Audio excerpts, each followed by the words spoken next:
Welcome back to another FPL deadline stream, this time out of Double Gameweek 32. It is a new setting, we don't have the usual fancy camera and the lights because, well, I can't take it all with me, can I? But I am here going to answer your questions for the next hour and a half, maybe even for the next 2 hours, depending on how things go. And yeah, I don't want to jinx anything, but things are looking pretty decent. Then the stream cuts, but yeah, let's get straight into your questions and comments as always. It is a pleasure to have you on board, and a huge shout out to those that have tuned in today. And yeah, of course, slightly later than I would have wanted, but still enough time to go through everything you need to for Double Gameweek 32. And Easy starts things off saying, is Isak likely to start in both matches? Want to triple captain him, but his fitness worries me. Other option is Mateta and Murphy.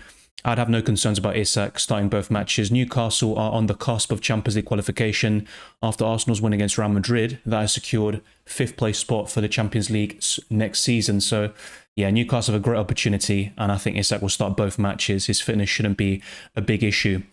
But with Mateta and Murphy, they are solid options. I will show you the top 10 captaincy choices with the graphics very soon. But Isak is still number one. A huge shout out to Aranya for the super chat. Thank you very much. Bench free, Saka, Marmoush, Rogers, Konsa, Kanate, Ruben Dias. I know these Aston Villa players are huge rotation risks. And apart from Daniel Marlin maybe, and perhaps Marco Asensio, you kind of struggle to kind of pick that starting 11. I think Ollie Watkins could also get the nod. But I would start Marmoush, Saka and Rogers and go for the attacking threat there, in my opinion, and the highest ceiling. With the likes of Kanate, I think he's a decent option against West Ham, but Ruben Dias would be at the bottom of that list. It feels Gvardiol slightly different because he has attacking threat of his own. And yeah, Konsa away to Southampton, I just wouldn't start him anyway over Rogers, Marmoush and Saka. So hopefully you like the answer to that question, and let me know what you're looking towards, Aranya. Welcome, Tizo, good to see you. Why no Marlon? Well, I haven't made my transfers yet, to be quite honest with you, but I am seriously considering it because I am looking to bench boost this week, and surely I can't bench boost with Kluivert, who's an injured out, and Gabriel, who's out for the rest of the season. So I need to make some adjustments there. Gabriel to Saliba is a nice transfer, but unfortunately I can't afford Asensio now to replace Justin Kluivert, but I can still go to Rogers or Daniel Marlin. So I'm not ruling it out. Is Palmer good for Marlin? I would not be selling Palmer for Marlon personally, and Marlon's minutes have been all over the place, even though he isn't in the Champions League squad. His minutes haven't been that secure in this competition, so he might be good for this week, but for Double Gameweek 33, don't expect him to start both matches. I honestly don't think he will. So looking a bit longer term, beyond just this week, I think Rogers and Asensio are the best midfielders to buy from Aston Villa, with Rogers being on top. But if he were to be benched in any game, I think Southampton away is the one. Start Saka or Rogers? I'd go for Saka. I think he's a bit more likely to start anyway. But if I knew for sure Rogers was in that lineup, then that would maybe be a different opinion. Start Saka or Rashford? I don't think Rashford starts. Of course, he was in that lineup against PSG, and you would expect Watkins now to take the mantle. But yeah, I think there could just be a lot of rotation in general, that Aston Villa team. So difficult to predict.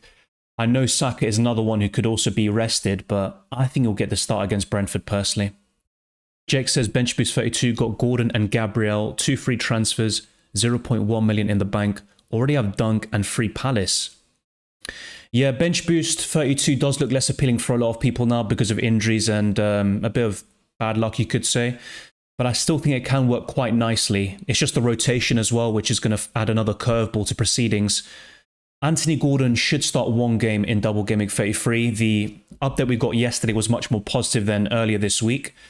So I think Gordon will be in the squad from the get-go, but I think Harvey Barnes will start the first match against Man United, if I'm being honest.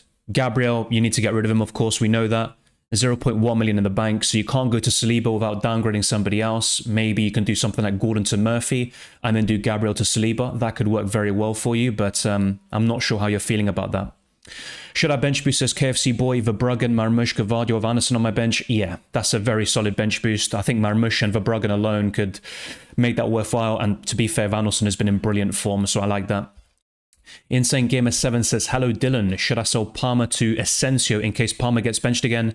I don't think that will be the case. He was subbed off at halftime in the Europa Conference League, but Maresca said it was a planned substitution, so I would not be concerned about Palmer.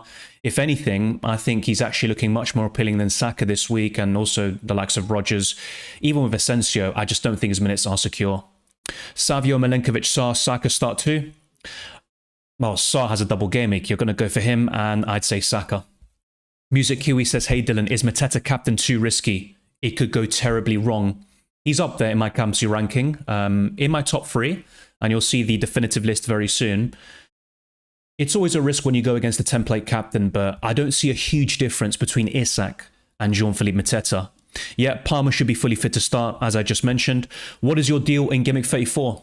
I've got the free hit, so I don't need to worry about it too much. I know it's maybe not like what you want to hear, but that was always my plan in Game Week 30 when I wildcarded to optimize the bench boost for Game Week 32, and that is going to be my current plan unless I have a late change of heart, and then I'll free hit in 34, and that is it in terms of the chip usage this season. Baraf says, I have Saka, Rodgers and Gordon. Start any 2 or play 4 at the back, either Gvardiol or Saliba. I'd start all 3 of those attackers. I know Rodgers is a huge risk, and I think most Villa lineups will have him out of that starting 11, but I just think his ceiling is far higher than those defenders, with the exception of Gvardiol maybe, but I think Palace will score against Man City. Just B says, have Saka, Palmer and Marmoush. Who do I bench? Thanks. Probably Saka in this scenario. I mean, that's only because from a minutes perspective, he's riskier than Palmer and Marmoush. In terms of the captaincy list I've got, though, I've actually got Saka in the top 10, but that's with the assumption he starts, and I think he will, but when you also look at the odds of that, that might change the kind of feeling about it, but Palmer would be top in terms of starting this week for sure. Get rid of Munoz or Sarr for Glasner? If I had to pick one, that is a good question. I do rank Sarr higher this week for the captaincy, but I'd rather keep Munoz longer term, with the back-to-back doubles and also just having him from now until the end of the season. But I think you'll be in a position where you'll want to sell Crystal Palace assets from blank Game Week 34 onwards anyway. But I think long-term Munoz is the better asset. FPL Kevin says, hey buddy, bit bored this week. Feel like everyone's doing very similar with very similar teams. I've activated the bench boost, have captain on Isak, but tempted by Salah and his new deal. To be fair though, with new deals, I mean, of course, it varies for every player, but in a lot of scenarios we've seen in the Premier League in recent years, it seems like a new contract hasn't really resulted in great performances. But I think Salah will do well against West Ham, which is why he's in the top 5 of my captaincy list. But I would favour the doublers. I get your kind of maybe concern or just boredom about FPL being very similar, but with the way the doubles and blanks have lined up, I think it's quite natural. I don't think the bench boost in 32 will be that popular, though, amongst all managers. I think you'll be quite surprised about the kind of percentages of that chip being played. Adil says, triple captain Isak now or someone else in the future. Well, there's no guarantee that Game Week 36 will be a double. And whilst you can get a great captaincy score from a single game week, like I did in Game Week 2, I'd use it on Isak now. The alternative is Saka or Marmoush in 33. I'd just go for Isak personally. El Parcero del Fantasy says, sup Dylan, use triple captain Isak now or wait for double game week 36. Yeah, as I just mentioned, I'd just go for Isak right now. Now, if you're in a situation where you've got multiple chips left to use, then that could change things a little bit, but I think for most people, triple captain Isak is the way to go. Start Raya or Martinez. I don't have any other Arsenal defender in my 11. Well, Arsenal have the better defence, but I do think Villa have a better chance of a clean sheet, if I'm being honest. But I will show you the odds very soon. Yeah, I would personally go for Raya in this case. If you had an Arsenal defender like Saliba already, then I would probably just kind of vary a little bit and suggest Martinez, but that isn't the case for you. Isak against Onana or Bayindir? No, Onana's going to start. He despises mistake against Lyon. Start Rodgers or Saka? I'd go for Saka, and the same goes for this question by Karam. I'd also start Bukayo Saka. I know people have a concern about him starting. I personally think he will, but his minutes will be managed. Saka to Palmer? The thing is, you'd want Saka back for double game week 33, so if you can do that, then I don't really mind it. But also take into account other transfers you might want to make. And if you also have other ideas then or other planned moves, that could result in hits. Mark says tips for a sore throat. Well, I mean, honey is a nice way to soothe it. Obviously, kind of basic stuff, but I usually have like a cough syrup, which you can find, you know, in your local drugstores, not marijuana. I think the best thing in terms of like curing from any illness is just having a lot of ginger, which I don't like, and it can upset your stomach a little bit, but even adding ginger to like tea or something and lemon, yeah, that really helps you to recover quickly. But I'm not a doctor, all right? It's not Dr. Dylan, but I have actually had an illness, last month or something. Thankfully, it was during the international break, but I still want to recover as soon as possible to get some videos and live streams out there. So yeah, in a matter of 2-3 days, I was able to recover, but then again, it was quite a light one I had. Thoughts on Marino? He might not start this game, actually, and even if he does, we could see what happened against Everton, where he plays in a deeper position back in the midfield, but I actually don't mind Marino. I mean, I have to say, he's been a brilliant differential recently, and he has stepped up for the Gunners in the Champions League and in this competition as well. So I'm not against that, but if buying Marino means you can't go to Saka, then I would probably urge you to reconsider, because I still think Saka is worth the investment. Start Saliba or Gvardiol.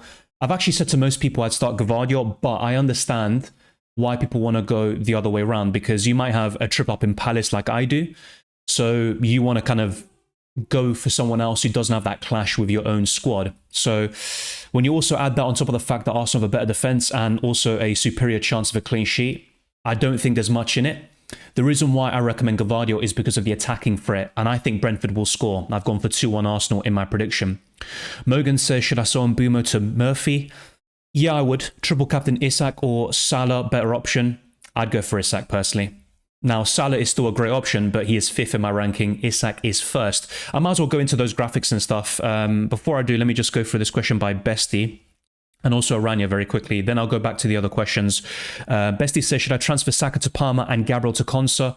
I have a feeling that Saka will be rested for the Champions League. Also, who should I start, Verbruggen or Raya? I'd go for Verbruggen this week, but yeah, with both Brighton and Arsenal, I think they both concede. I hope I'm wrong. I need those clean sheets for my bench boost to work, but yeah, Verbruggen has the better fixture on paper.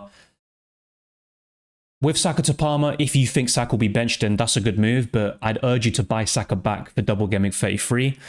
As for Gabriel to Konsa, I just don't really like it.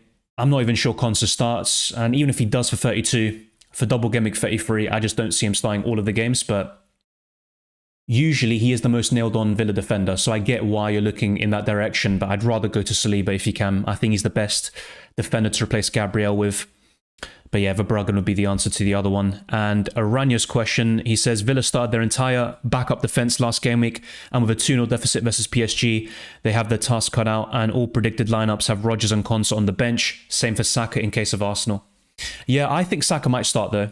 My just opinion, I might be wrong about that. But yeah, it kind of makes the Game Week 32 bench boost much more complicated, to be quite honest with you. And it is a shame.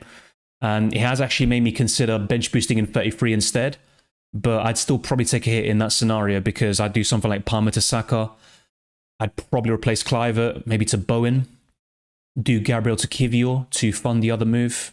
So yeah, it's not looking as appealing. Then I'd have Newcastle players away to Villa, Milenkovic away to Tottenham. So I'd rather just get it done right now and get a decent score, and then just focus on my starting 11 from now until the end of the season. Thank you, Baraf. Priya says Gvardiol, Saliba or Konsa. Gvardiol for me, but in terms of clean sheet odds, I mean, and also when you look at the minutes, I think Saliba is a solid choice. So if you want to go for that and avoid the clash with the Crystal Palace triple up, then I think Saliba is absolutely fine. But I'd personally go for Gvardiol, and he's in my starting 11, but I'm bench boosting anyway. Start Foden, Saka, Timber or Konsa. I'd go for Saka, but as I just mentioned, a lot of people have him on the bench actually in their predicted lineups. Amis says start Gvardiol or Milenkovic. I'd go for Milenkovic here. Better chance of a clean sheet, and it also prevents you having a clash. With Saliba, as I mentioned before, I think Brentford will score, and that's why when I kind of weigh up with my predictions and also the attacking threat, I think Gvardiol is better than Saliba, but that's just my personal opinion. The OP says start 2, Raya, Martinez, Saliba, Gvardiol. Yeah, it's a good question. I mean, I'd go for Martinez and Saliba personally in this case, but it is a difficult one because, like I mentioned before, I think Gvardiol has the higher attacking threat, and I think Arsenal concede So Gavardio's the more exciting defender to kind of own and start. In my case, I'm not really that bothered because I'm probably bench boosting unless something changes drastically in the next hour. So to kind of diversify things, that might be the best way to go for your team. But yeah, for most people, I do recommend Gavardio. All right, what I'm going to do now is go through some different graphics. So I'm going to start off with the kind of screens I go through in most of these deadline streams. So here is the FPL Dylan Mini League. You can join by going in the description down below. There is a code and also an auto join link. So in number one, we've got Callum, who is 7th in the world. So big up to Callum and everyone else who is doing extremely well, especially at the top of these rankings. In terms of the FDR, Man City are top until Game Week 37. Crystal Palace, Nottingham Forest, Aston Villa and West Ham are in the top 5. And if we look at those near the bottom, Ipswich Town, Man United, Fulham, Liverpool, Brentford and Arsenal. So there you go. That is the updated FDR. With predicted points for Double Gameweek 32. Wow, Isak has gone up big time. He's got 13.6 expected points now, making him the standout captaincy choice.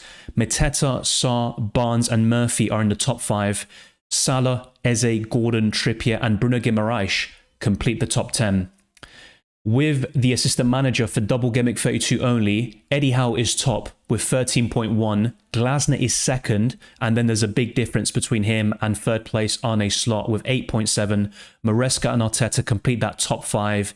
Then you've got Moyes, Pep, Ursula, Amrim, well, the Southampton manager because Juric has been sacked, Emery, Iriola, Postecoglou, Nuno Espirito Santo, Van Nistelrooy, Vitor Pereira, Thomas Frank, Marco Silva, McKenna, and Graham Potter. That is the list.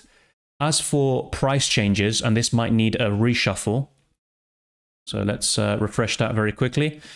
So Eze is expected to go up in price tonight. The same goes for Munoz, Isak, Watkins, Jurriën Timber, Saka, Raya, Byrne, Rogers, and Murphy. But this is according to Fantasy Football Hub. Another website I recommend for price changes is livefpl.net.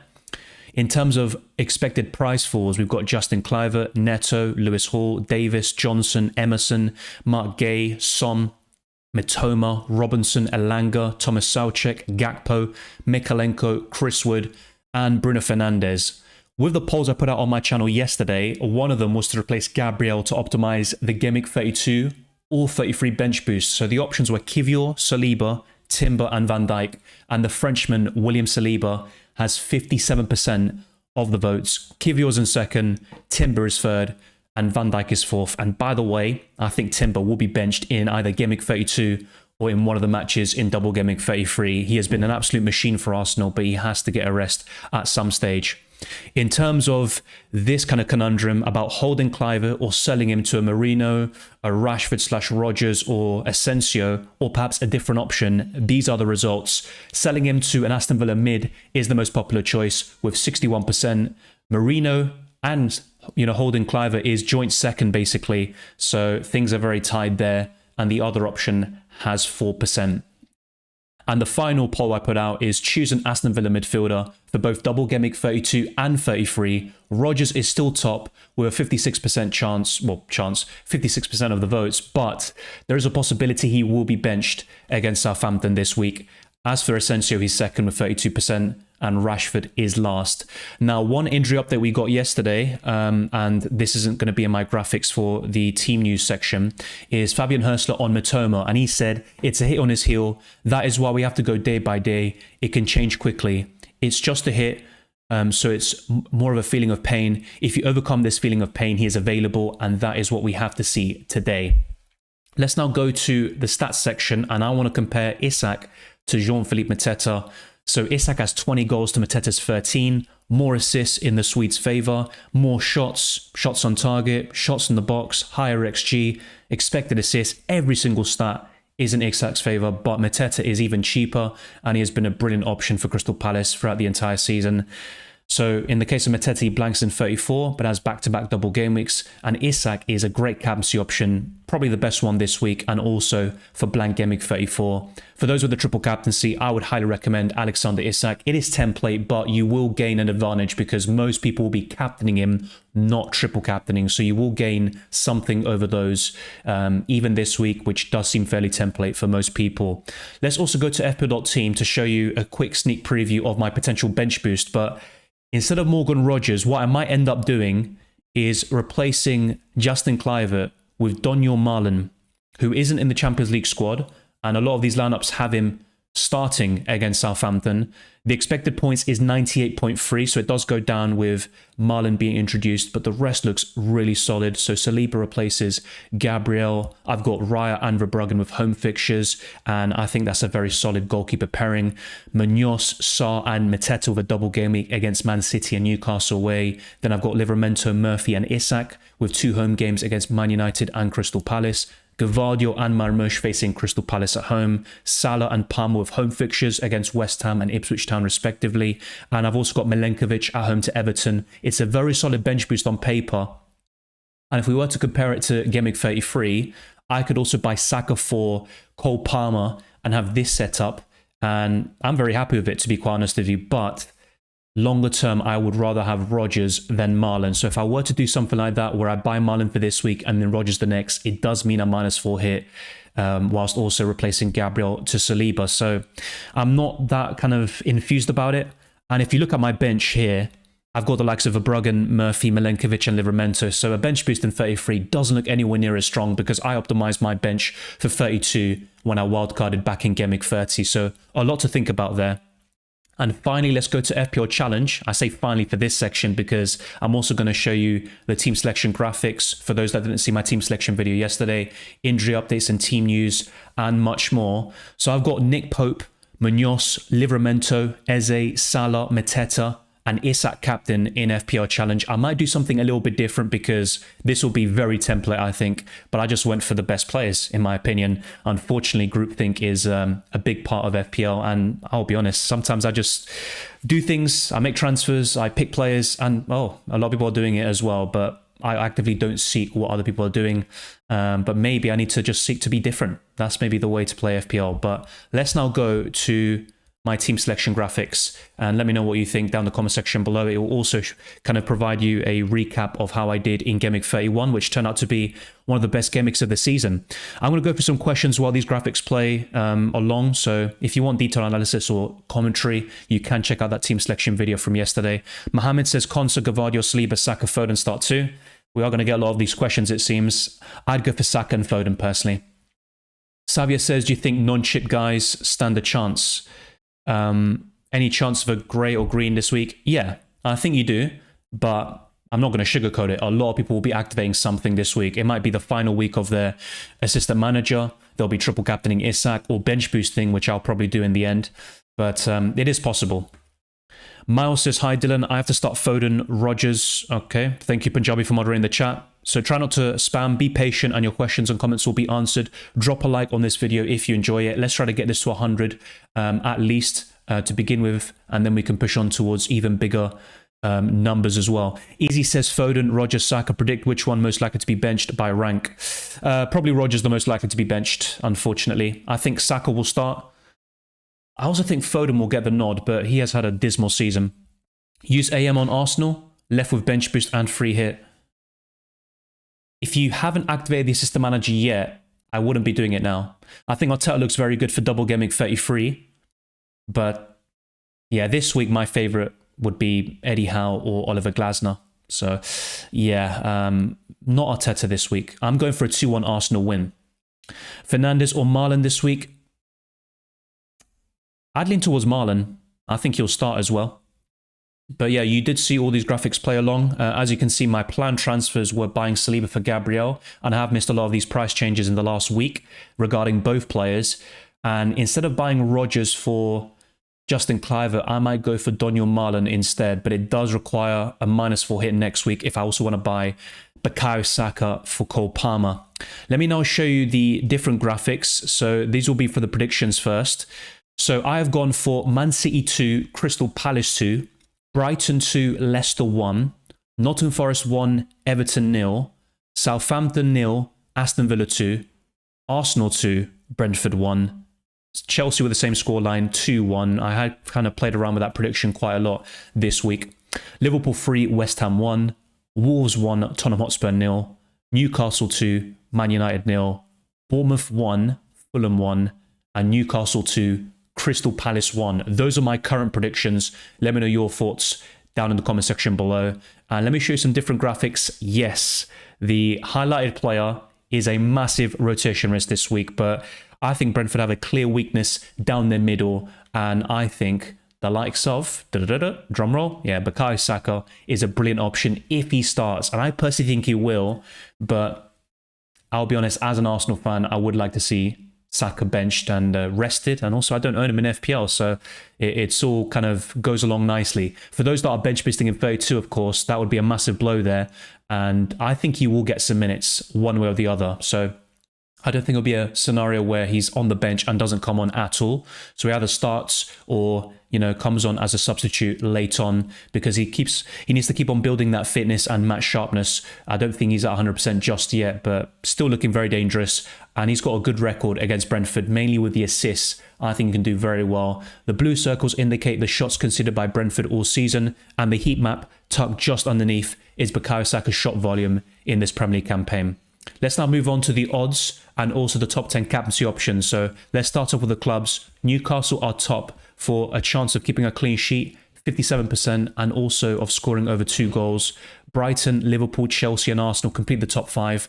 Crystal Palace are 10th despite having the double game week, and Ipswich Town are bottom with a 9% chance of a clean sheet and 8% of scoring over 2 goals. So the figures on the left are taken by fantasyfootballpundit.com, and on the right they are taken from DraftHound. So let's now move on to the top 10 captaincy options, and this obviously will answer a lot of questions that have been posed in the chat. So in 10th place, I have gone for Saka, and I do think he'll start, but I am not 100% sure about that, of course. Asensio is 9th. You could even put the likes of Daniel Marlon right up there. Cole Palmer is 8th. Yes, I still think he's going to start. Watkins is 7th, facing Southampton away. Ismaila Sarr with a double game week is still behind Mohamed Salah, facing West Ham. He is still in that top 5, despite having a single game week. Jacob Murphy is 4th once again. Eze is 3rd. Mateta 2nd. And Alexander Isak, the template option for the captaincy, is in top spot as well. So that is how I've ordered things. Let me know if you think there are any players that deserve a honorable mention or maybe inclusion in that top 10, because there are so many choices this week.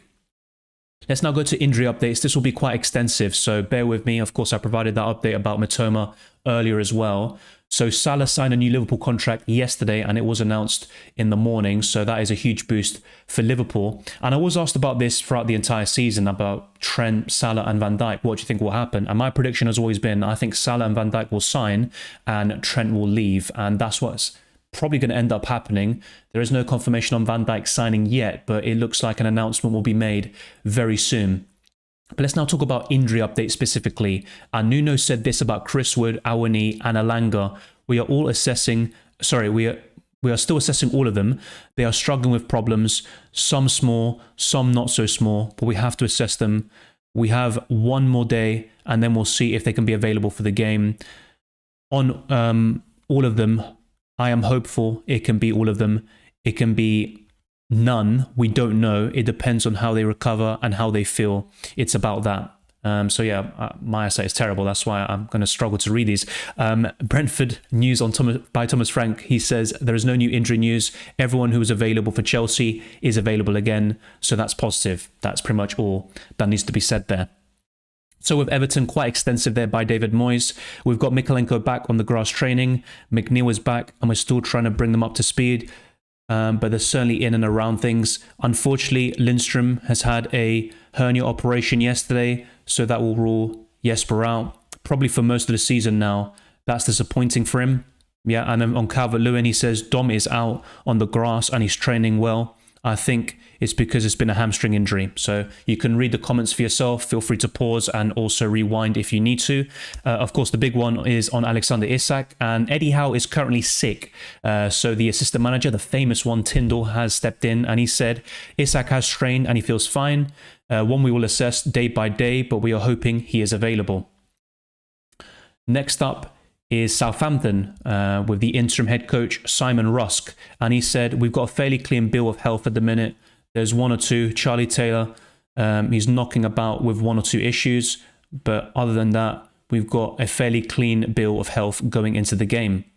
And also on Paul Owonochu, he has been training, and yeah, that is all looking good there for him as well. Next up is Leicester team news by Ruud van Nistelrooy. So we have Wout Faes, who has picked up a small injury.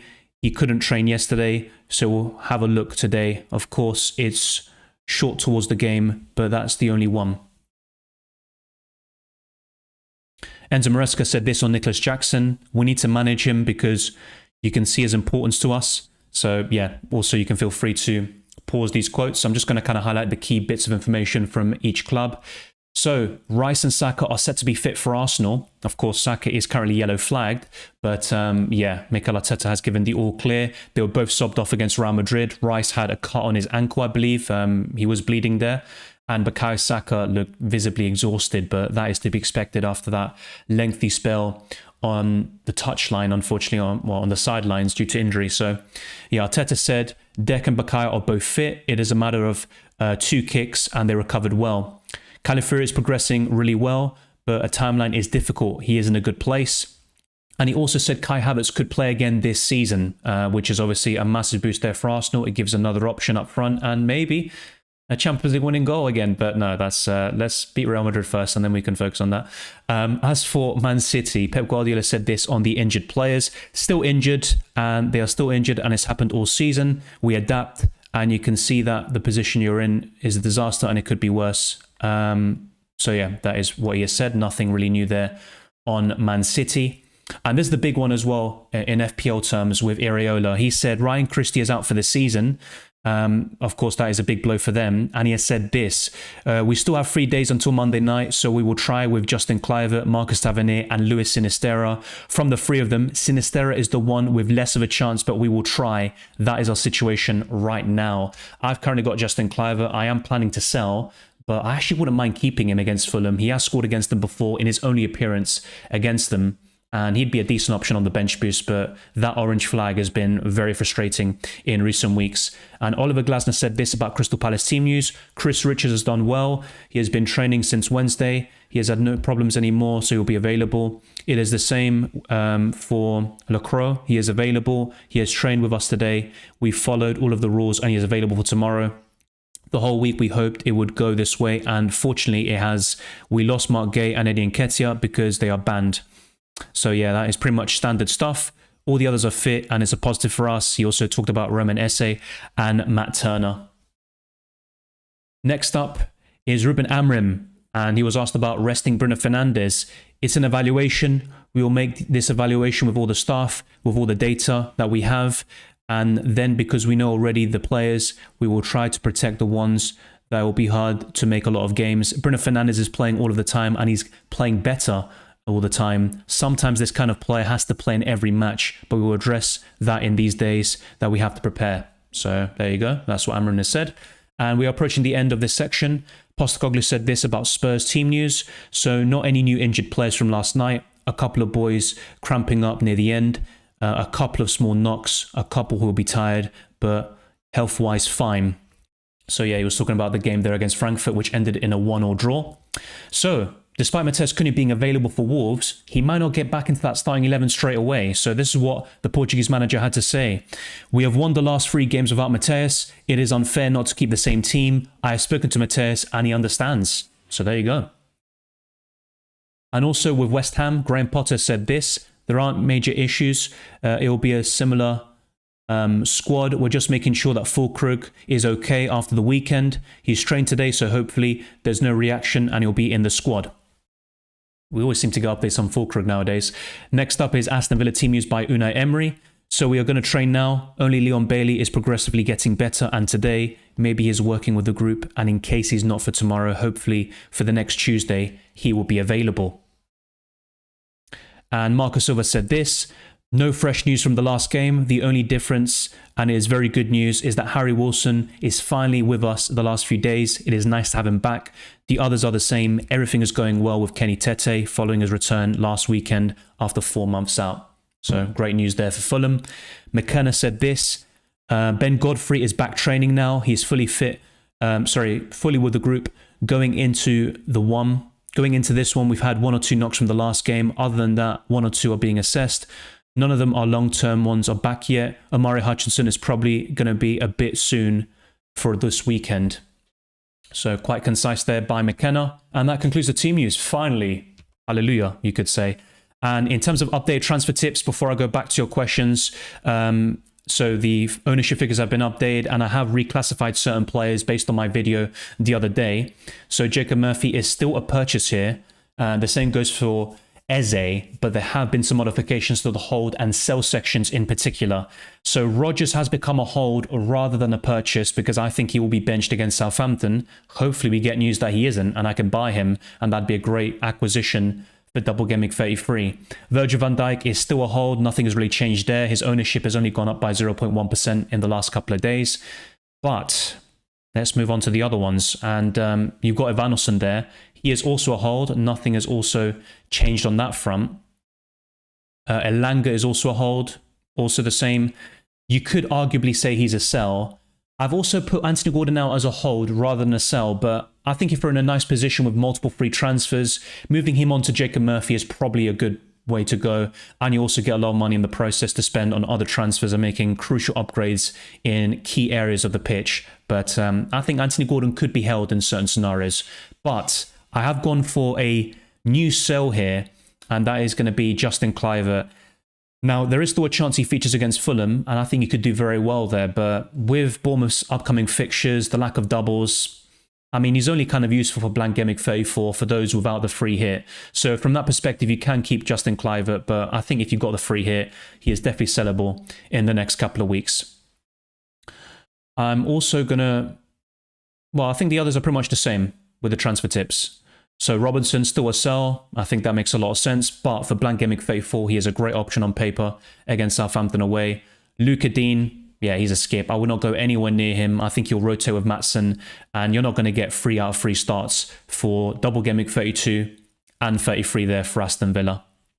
And finally, in terms of a 1 week punt, I mean, this is maybe kind of obvious, but I think if Ollie Watkins starts, he has a great option on paper, but you could say Daniel Marlin is probably perfect for this kind of role as the 1 week punt. Yeah, I'm very tempted by Marlin myself, but I just don't like his minutes. And for Double Gameweek 33, I just don't want Daniel Marlin in my setup. But let's now go back to my FPL squad after that extensive coverage. And I haven't made my transfers yet, so let's see how things go. Is it madness to captain Mateta instead of Isak? I have been asked this before, and my answer was no. It's not madness. Mateta is second in my list, and Isak is first. Ghana says to bench boost, not to bench boost. Yeah, that is the question. I agree, but I don't know your team, so it makes it impossible for me to say if you should or not. I think if you got the likes of Verbruggen, if you have Milenkovic and a solid platform, you can basically have a solid 50-man squad with only 1 or 2 free transfers, then yeah, I'd recommend doing it now. But for some people with Areola and Bowen and these kind of players, I'd recommend Gameweek 33. And I've always said in the last couple of weeks that if you don't have the free hit, bench boosting in 33 is quite awkward, but it might have to be done for certain people because their Gameweek 32 bench boost might look very poor from a minutes perspective, and also these injuries and concerns that we have. Hi Dylan, do you think Rodgers and KDB will play up the Gunners? KDB, yes, that's possible. Rodgers, I think, will be on the bench, unfortunately. Alternative triple captaincy pick. Well, Mateta's second in my list, so that'd be another shout. You can also go for Jacob Murphy and Eze. They are all in my top 4, and I've put Eze just above Jacob Murphy there. Yeah, Isak should be available. That's been covered before. Play Savia or Saka. Saka, Gvardiol, Saliba. I personally go for Gvardiol, but I understand why people want to go the other way. Good to see you, VE Portfolio. Isak triple captain or no? Yes, for me. I'd triple captain Isak. Big Sam says Kanate, Kirkes, Tarkovsky, Nico Williams, Livramento, Salah, Palmer, Mbumo, Elanga, Murphy, Isak, Wood, Marmush. Sell Kirkes, Wood to Munoz, Mateta for a -4. Or do you have any good ideas, Dylan? That looks pretty decent, to be fair. I do like those moves. I mean, you've got back-to-back double game weeks from Munoz and Mateta, so I don't see myself recommending something different in terms of replacing Kirkes and Wood. So, yeah, looks solid. Looks pretty good, actually. I think I'd do that. Use AM on Arsenal. I did answer your question earlier, Bodo. My answer is no. If you haven't activated the chip yet, I would not be using it now on Arteta. I'd rather use it on Eddie Howe or Oliver Glasner. For double gimmick for it free, I do like Arteta. There's no doubt about it. But for this week, I'm going for a 2-1 win for Arsenal. But I don't see anything special in terms of the score. There's no table bonus as well. Would you bench Saka for Gvardiol? No. I would personally start Saka. I think he will start. But I understand the concerns about that. I would triple captain now, Wally. Start Gordon or Mbumo, says Nathaniel. I'd still go for Gordon, but I don't think he starts the first game. Yeah, I'd probably sell to Murphy, to be fair, yeah, if you can do that. So one of Munoz, Sarr for Glasner, or go for Emery instead. Emery's not a bad option. But, yeah, from what you're saying, I'd probably rather sell Sarr. I do think he'll do well this week, though. He is 6th in my captaincy list. But I do like Glasner a lot. Back-to-back double game weeks. Then you make a transfer in game week 34 if you've activated the chip this week. But yeah, it all depends. Maybe you did it 1 week earlier, which changes things a little bit. But Glasner sets you up for 2 double game weeks back-to-back. So yeah, I'd probably sell Sarr in this case. ARX says bench free. I would bench Konsa, Saliba, and I think I'd bench Rodgers here. No, I'd personally start Saka and Rodgers. The thing is, I don't think Rodgers starts. I think Saka does. The thing is, if you see Rodgers in that lineup, you'll be kicking yourself, in my opinion. That's the thing. And I think those defenders just don't have a high ceiling. I think Villa keep a clean sheet, but will Konsa start that game? I'm not really sure. I don't think Arsenal keep a clean sheet, but Saliba should start. And Gvardiol has the attacking threat. But I'm going for a 2-2 draw between Man City and Crystal Palace. So it's a difficult one to say, but I'd definitely start Saka, no matter what you do. And then it's between Rodgers or Gvardiol for me. Start one of Gvardiol, Nico Williams, and Dean. If I knew for sure that Dean would start, then I'd probably take a punt on him. But in this scenario, I'd probably go for Nico Williams. Once again, I'd go for Saka over Savio, and you can also see it highlighted on screen. Hi Dylan, do you think Rodgers and KDB will start this game week? Rodgers no, KDB yes, also covered earlier. Have you used your second wildcard already? Yes, in game week 30. I will triple captain Isak now, Vishal. There is a possibility that we have no double in game week 36, although I think there will be one. It isn't a guarantee. Hi Dylan, start Marmush or Saka? Marmush is safer, there's no doubt about it. But Saka is 10th on my captaincy list. Marmush isn't in it. There's not much really between them, to be fair. But I think Marmush is slightly safer. So he's probably the one to go for. We've taken out Elanga for Asensio. I think so. But once again, with all these Aston Villa mids, besides Rodgers, none of them guarantee that kind of certainty of starts. And Rodgers, in my opinion, will be benched this weekend and then start every other Premier League game. Possible for some of the Arsenal defenders to be rotated, more so during Timber, not Saliba and Kivior. I think they both start. And Arsenal have a lot of injuries there, like Gabriel and Calafiori, who is returning. Hopefully he is available very soon, but I don't see him starting against Brentford. So the options are quite limited. Maybe Tierney or Zinchenko start left back over Skelly, but I think Kivior and Saliba will start. Yeah, once again, Asensio, not a bad punt. I'm not against that. Sanchez or Raya? Raya for me. Elanga or Mbumo? I'd lean towards Elanga, but there is no guarantee he starts. Carlos says, reemplazo para Kluivert, Raya, Verbruggen, Lacroix, Aid-Nouri, Konsa, Munoz, Burns, Salah, Palmer, Murphy, Sarr, Mateta, Marmush, Isak. Usaré bench boost. Yo también estoy en la misma situación. Estoy pensando en reemplazar a Kluivert. Quizás voy por Morgan Rodgers, pero para mí no va a empezar este partido. Así que Donio Malen o Asensio sería muy bueno para reemplazar a Justin Kluivert, pero para la jornada 33, cuando Aston Villa tiene doble fecha, No creo que ambos van a jugar los partidos, así que yo creo que Rodgers a largo plazo es mejor, pero para tu bench boost no sé si va a ser muy bueno y útil Morgan Rodgers, así que es difícil, te digo la verdad. Y hay una posibilidad que Justin Clive va a jugar en contra Fulham, así que no es algo claro en términos de mantener a Clive o venderlo para Rodgers, Asensio o Daniel Malen. Pero para esta jornada, yo diría Asensio o Malen. Start Konate or Gvardiol, says Native Faith. Liverpool have a better chance of a clean sheet, but I am going for a 3-1 win for Liverpool. It's a close one. It is close. Gvardiol has a far higher ceiling. I would probably go for Gvardiol, but there's not much in it. Start Raya or Sells? Sells. Bench Saka, Marmoush or Watkins? Probably Saka. I think he'll start though, and if he does, I think he's a great choice, but yeah, from those three, he's probably the most likely to be benched. Palmer or Saka with 33 in mind and 2 free transfers next game week? Well, Saka. That's why in the best wildcard team videos recently, Saka's been featuring. I went for Palmer because I thought over the 3 game weeks when I wildcarded, he would outscore Saka. It hasn't been the case so far, but I'm hoping that he can turn things around this week. In Mbumo, Rodgers or Nico Williams to start? I just don't think Rodgers starts, otherwise he's quite clear there. Probably Nico Williams actually, but it's not a very exciting pick. Thank you, I appreciate it. Glasner for this game week? Yeah, it's between him and Eddie Howe. Start Matoma or Rodgers? Both of them are risks in general. Matoma is coming off the back of an injury. I do prefer Rodgers in general, but I just don't think he starts. I'd probably go for Rodgers and chance on him here, but Gary says, morning. Wildcarding today. Good luck all. Yeah, all the best to you. It's nice to see a bit of variation with chip strategies, but I think ultimately we're all building very similar teams, but I can't speak for everyone. There are some people out there who have something different. FPL Elmer says start Gvardiol or Saliba. I've said Gvardiol all week long, but once again, if you've got a triple up in Palace, I understand if you want to go for Saliba. I also think Arsenal have a better chance of a clean sheet, but in my predictions, I've gone for 2-1 Arsenal and 2-2 Man City. So when I look at it from that perspective, I think Gvardiol has more to offer going forwards. That explains my Gvardiol pick. Emi or Raya? I'd probably just go for Raya here. So you can go for Raya and Gvardiol. I don't mind Martinez, to be fair. I think Villa have a better chance of a clean sheet, even though they probably will rotate quite a lot. It does seem a bit awkward not to have any Arsenal defender in your lineup, but I think in this case, I'd go for Martinez, Emi Martinez, and Gvardiol, and I'd start Saka over Rodgers. Barnes to Murphy or keep? I'd go to Murphy. I think Barnes starts the first game, but not the second. Start Konsa or Timber?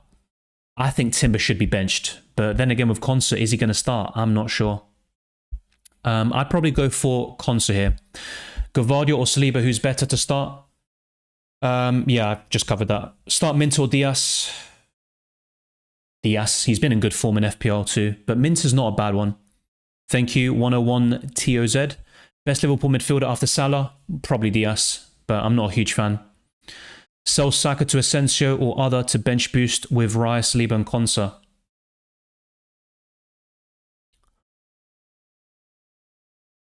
Yeah, Asensio and Marlon are the ones to buy this week to optimize the bench boost, but I don't like them for Game Week 33. That's the problem. But yeah, I think Asensio is a decent shout. Marlon's the alternative for you. Yeah, once again, I'd go for Sells over Raya, and bench 1, it would be Kirkes on the bench. Chase puts his team. Triple captain 36 and bench boost 33, transfer recommendations. Yeah, just be careful with Game Week 36. I think there will be a double, but it isn't a guarantee. Yeah, transfer recommendations, maybe Gordon to Murphy. I know it's not maybe ideal, and it does seem a bit sideways, but I think he'll start both matches, and he'll probably outscore Anthony Gordon, in my opinion. But yeah, that is probably my take on it. You don't need to replace your players on the bench just yet, in my opinion. So yeah, I think you focus on probably optimizing Anthony Gordon. Adimax says, hi Dylan, messed up with my AM. I've put it on Glasner for the double-double, not thinking I blocked myself for the big blank game week. I've counted, I have 6 playing with my AM included. Yeah, that probably requires some hits. If you can find a way to just avoid making transfers and rolling as much as you can, that will help you to not take as many hits there for Game Week 34. But yeah, I get your conundrum. It's going to be quite difficult. But if you can get to 9 or 10 of the key players for that blank game week and also change your manager, that would be pretty decent. But yeah, it is a shame because even now, if you switch from Oliver Glasner to Eddie Howe, that would actually cost a transfer. Kaya says bench 1, Saka, Rodgers, Marmoush, and Gavardio, Timber. I'm starting Raya. I'd go for Gavardio anyway. I don't think Timber starts. I've mentioned that quite a lot. As for the benching dilemma, I'd bench Rodgers. Concert to Mitchell to avoid possible benching and gain another double game week player. Budget is 5 million, says Cayman Corner. Interesting. Yeah, I'm not a huge fan of Mitchell. I think the only Palace defender I'd recommend is Daniel Munoz. But yeah, I get what you're saying there. It's not a terrible transfer. I just don't like Mitchell too much this season. Thank you, Carlos. Barnes to Murphy or keep. Yeah, Wasting. Once again, I would do it. I'd go to Murphy. I mentioned that before. And I'd start Concert over Timber. But both of them are rotation risk this week. Is Alanga playing? We don't know yet. And if you rewind the stream a little bit, you will see the injury updates by Nuno Espirito Santo on the likes of Alanga, Awani, and Chris Wood. But I think Alanga will be available soon. I just don't know exactly when. And is he going to start against Everton? There is no guarantee. If I had him, I'd probably bench, but I'm bench boosting anyway. So that is probably a kind of a difficult one to say because I might even say, you know what, I'd get rid of him and the headache. I'm doing something similar with Clivert as well. Rodgers or Mbumo? I'd probably start Rodgers just in case, but I don't think Rodgers starts, just to make it very clear. Start Gusto or Van Dijk? I'd go for Van Dijk. Yeah. Raya or Martinez? We are getting a lot of repeat questions, so just be aware that I may skip some kind of similar questions and go to new topics. But in this case, once again, I'd go for Emi Martinez because I'm going for 2-0 Villa and 2-1 Arsenal. FPL Elma says, thanks for the help, bro. How was your fantasy? Very good. Yeah, maybe a few disappointments here and there, but Green Arrow, you know, got a decent rank rise. It's still not where I want to be, but it's a good rank overall, and I'm hoping to push up the ranks even further in matchday 14. Gordon to Murphy or Roll? I'd go to Murphy. MMK says, hey Dylan, just tuning in. Hope you enjoy your holiday. Thank you very much. Yeah, I'm having a lot of fun so far. This is the first piece of content I'm recording during this holiday. The plan is to do 2 UCL fantasy videos. So the best team, I'm going to cover the best wildcard and limitless squad into one video, and then the team selection for matchday 14. And then for Tuesday, the deadline stream, that is the plan. And then I'll save all the other content for FPL for when I'm back next week. But yeah, it should be a good one. Thank you, Juan Perez. You're the best FPL YouTuber. You had helped a lot. Keep on the hard work. Thank you very much, Juan. Very kind of you. And yeah, if you have any questions in Spanish as well, I'll answer to the best of my ability, but it's not to my English level. Let me put it that way. Albin says, start Kirkis, Saka or Rodgers. A Saka for me. Gabriel out for Share and bench Gavardio for -4. Yeah, Share's underrated. He hasn't been mentioned too much, but that's a nice differential there. I mean, Gavardio is a solid choice this week, but you prevent that kind of clash with the Crystal Palace assets and you bring in a doubler. And Share also plays in Gemic 34. So if you don't have the free hit, yeah, I'd buy Share and take the hit. Hi Dylan, should I buy Palmer for -4 or stick with Semenyo and Mbumo? The thing with Palmer is you might want to sell him to Saka next week, but if you can maneuver it in such a way, yeah, I'd do it. Cylindra says start one of Saliba, Milenkovic, Gavardio, and one of Saka, Rodgers. So yeah, I'd start Milenkovic and Saka, and also once again Martinez. Planning to bench boost next game week, so should I use triple captain on Isak now? Yeah, I triple captain Isak now. Start 2, Konsa, Kirkis, Marmoush, Rodgers. I would start Marmoush and Rodgers. Once again, though, with both Konsa and Morgan Rodgers, I think both of them are rotation risks. Thank you, Wasting, for moderating the chat. Once again, try not to spam because we're trying to answer all the questions. There is a very busy chat. Let's try to get this stream up as well to over 100 likes. That'd be greatly appreciated. Surely that can't be right. It says the chat rate is like 15 or something, which is insane. But yeah, big shout out to those that have tuned in today, of course. I had to start a little bit later than I would have wanted, but I am on holiday, so there isn't much I can do about that. We've got another super chat in the building by JBR. Mateta and Murphy in for Wood and Saka for a -4. Thoughts? Yeah, really good. Murphy is 4th in my captaincy list. Mateta is 2nd. I'll show you the graphics again very soon for reference. Yeah, Chris Wood is still a doubt. Saka's yellow flag, but I think he's fine, and Arteta obviously said he is. And you'll see that quote again very soon. What I would say, though, is try to buy Saka back for Game Week 33. If you can do it, then that looks really good. Also, thank you to Paolo. Bench one of Saka, Savio, Konsa, Gvardiol, and Saliba. Difficult one. Yeah, that is a difficult one. The defenders have the lowest ceiling. So Konsa and Saliba are the ones that are kind of like, yeah, maybe one of them should be benched.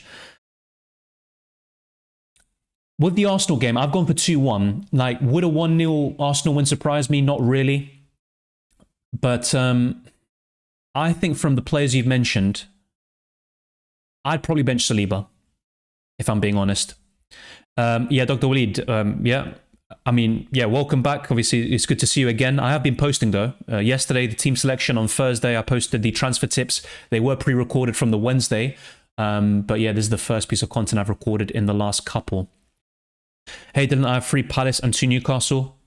Yeah, that's good. You don't need triple ups in both, but if you can do it, I'd highly recommend it. Jacob Murphy, a Newcastle defender, and Isak is obviously the way to go. Or maybe going for Eddie Howe as your assistant manager if you have that chip intact. Thank you, Cylindra. I will definitely enjoy my holiday. It's not a long one, but yeah, enough to enjoy it to the fullest. Are you triple captaining Isak? No, I'm bench boosting. You can see like a light blue outline, unless I cancel it. But the triple captain was deployed in Game Week 2 on Erling Haaland. He scored a hat-trick. So I got rid of that chip very early on. It was a decent result, of course, but yeah, now I've just got the free hit and bench boost left. One from each group. Konsa, Kirkes. Konsa, but once again, he might not start. Bear that in mind. And I'd start Marmoush. Possible clean sheet for Palace and Newcastle. I don't think Palace keep a clean sheet, but Munoz is there for the attacking threat. Newcastle, I think, could keep 1 clean sheet, and probably against Man United. And if there are returns for both team defenders, yeah, I think with Munoz, there's always a possibility with the assists in particular. But yeah, I don't see Palace keeping a clean sheet. Hello, would you wildcard in 33 and free hit in 34, or the other way around, basically? Team dependent, mate. I can't really tell you. I'd love to give you like a full-on answer, but without the context, it's difficult for me to say. But for most people, I think it's probably best to wildcard in 33 and then free hit in 34, the way the kind of fixtures have landed. Dr. Walid says, I've used 2 free transfers, Virgil to Kivior, Marina to Eze, kept Saka for the confirmed start in Double Gameweek 33, bench boost active. I do like Van Dijk for the next 2 game weeks, but Kivior has the double, so that's fair enough. Paredes with a super chat says, hey Dylan, I have 3 Newcastle, yeah, 3 Crystal Palace and 2 Newcastle. I'm on assistant manager. I'm leaning towards Howe and then Glasner. I have 2 free transfers. I'd go Glasner now, but I have to use 1 free transfer to remove 1 of Eze, Sarr, Mateta. This is the problem though. If you aren't free hitting in 34, well, actually, you can't free hit in 34 if you're activating the assistant manager now, because you can't use 2 chips at the same time, and the AM is active for 3 game weeks. So in Game Week 34, Glasner blanks. That is the problem with the way things have gone for you, because ideally you'd have Glasner now for back-to-back doubles and then go to Eddie Howe when he faces Ipswich Town at home. So to be honest, I think you just stick with Eddie Howe until the end. I know that's not what you want to hear. He's got Aston Villa away in 33, but are you going to go to Glasner in 33, who has a double, and then, you know, move him again? If you can do it, then fair enough. Go in that direction. But it does require an extra transfer this week. So that's where the problem lies. So I'd just go to Eddie Howe now and probably stick with him. If you are in a position where you can buy Glasner in 33 and then go back to Eddie Howe in 34, or maybe a different manager, then that's a solid plan. But just be very mindful about that. And obviously with Crystal Palace blanking in 34, it does add another span in the works for you. Triple captain this week or the next? This week. I've been very consistent on that all stream and also throughout the week. Once again, that answers your question. Trust me, this has been covered to death. Yeah. Rodgers or Saka? Saka for me. Both of them are rotation risks. I think Saka is more likely to start. Having a gamble on triple captain Eze, I'm not against it. He is 3rd in my Captaincy list. I'm going to put these graphics up again on screen, and they will also answer certain questions that are being posed. So yeah, first off, I'm going to play the team selection graphics just for those that don't know what I'm doing this week. Just bear in mind, in terms of my Cliver replacement, it might not be Rodgers. It could be Daniel Marlin instead. Unfortunately, I can't afford Asensio whilst also buying Saliba to replace Gabriel. So if I wanted to buy Asensio, it would probably require Kivior instead. Nico Williams or Saliba, says Calfridge. I prefer Nico Williams this week. Yep. Would you play Rodgers or Mbeumo? I'd chance it on Rodgers. Start Colwill or Gvardiol? Gvardiol. Paredes says solid. Love your opinion. Well, I'm glad to hear it, Paredes. Let me know how things go. And are you looking to buy Glasner in 33 and then go back to Eddie Howe in 34? Or are you in a position with limited free transfers, so you're not going to do it and you're going to just stick with Eddie Howe for the free game mix? Let me know. But I think he's a good choice anyway. I'm also going to show you in a little bit the predicted points again for assistant manager, but I'll show it for the next free game weeks since I'm getting a lot of questions about that chip. So it seems like people are activating it this week. So that is definitely something else to consider. So let's get the stream up to 100 likes. We're very close to it, and we also have a decent number of viewers right now. Of course, UCL Fantasy will be much busier on Tuesday, and I'm still going to be here hopefully 2 hours before the deadline, but you will see it, of course, in advance, and I'll keep you posted. And the plan is to make 2 videos for UCL Fantasy with the best team and, of course, my team selection. With FPL, expect like the best wildcard and my team selection videos to be posted like later in the week, like on Thursday and Friday, since I'll take a few days off, enjoy the rest of my holiday, and then be back in my normal setting with a fancy lights and camera, and then I can talk about FPL in more detail. Pedro or Welbeck? Slight preference for Joao Pedro. I think he comes back into that lineup. Yep, triple captain Isak. Start Dunk or Gvardiol? Probably Dunk. Better chance of a clean sheet anyway. Paredes says AM 31, Frank 32, Howe 33, Glasner. Oh right, okay. So yeah, in your case, you don't have to worry about that then. That's fine. Yeah, Eddie Howe now, Glasner next week. Solid. That looks pretty decent. Free at 34 or 37. I mean, we'll see how you land, but I think 34 on the face of it looks pretty good. With the bench boost, I hope it goes well for you in 36, but I do have a few qualms about 36. I don't think it'll be as strong, but maybe my bench boost flops now and you'll be laughing. So these are my predictions and the different kind of stats. I'll pause it when we get to the odds and the top 10 captaincy options, but you can see my predictions on screen, which also informs you of certain decisions about, you know, who you think keeps a clean sheet. Would you start Saliba or Gvardiol and stuff like that? Maybe also, you know, an Aston Villa defender or Martinez in goal, since those have been very common questions. My highlighted player this week is Saka if he starts, and I think he will get the nod. He is currently yellow flag, but that will be removed very soon. So these are the probabilities of over 2 goals and the clean sheets. Newcastle, Brighton, Liverpool, Chelsea and Arsenal are the top 5. Crystal Palace are 10th and Ipswich Town are bottom. That is ranked in order of clean sheet odds there. And with the top 10 captaincy options, I know Isak is template, a bit boring, but you do have some differentials in there. Mateta and Eze make up the podium, with Jacob Murphy in 4th once again. Salah is 5th, the lowest ranking I've given him all season. Sarr, Watkins, Palmer, Asensio and Saka finished the top 10, but the likes of Daniel Marlin should be considered. Harvey Barnes, who I think starts the first game of Double Gameweek 32 against Man United, but I think Gordon will start the second based on the recent update we got by Tyndall, and we might as well go into that now. So I'm not going to read them out again.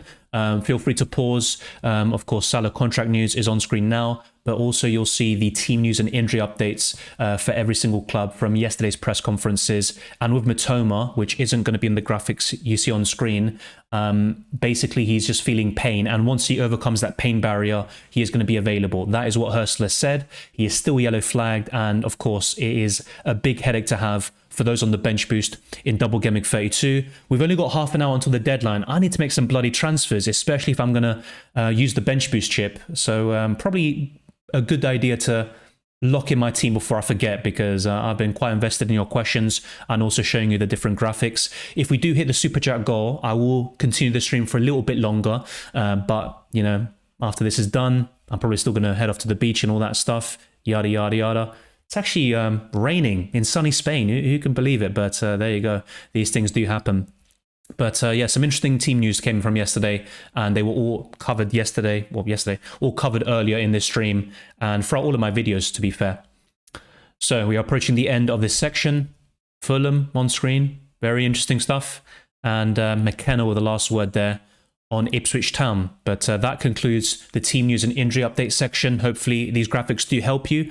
And yeah, I'll be preparing them for next week's content as well.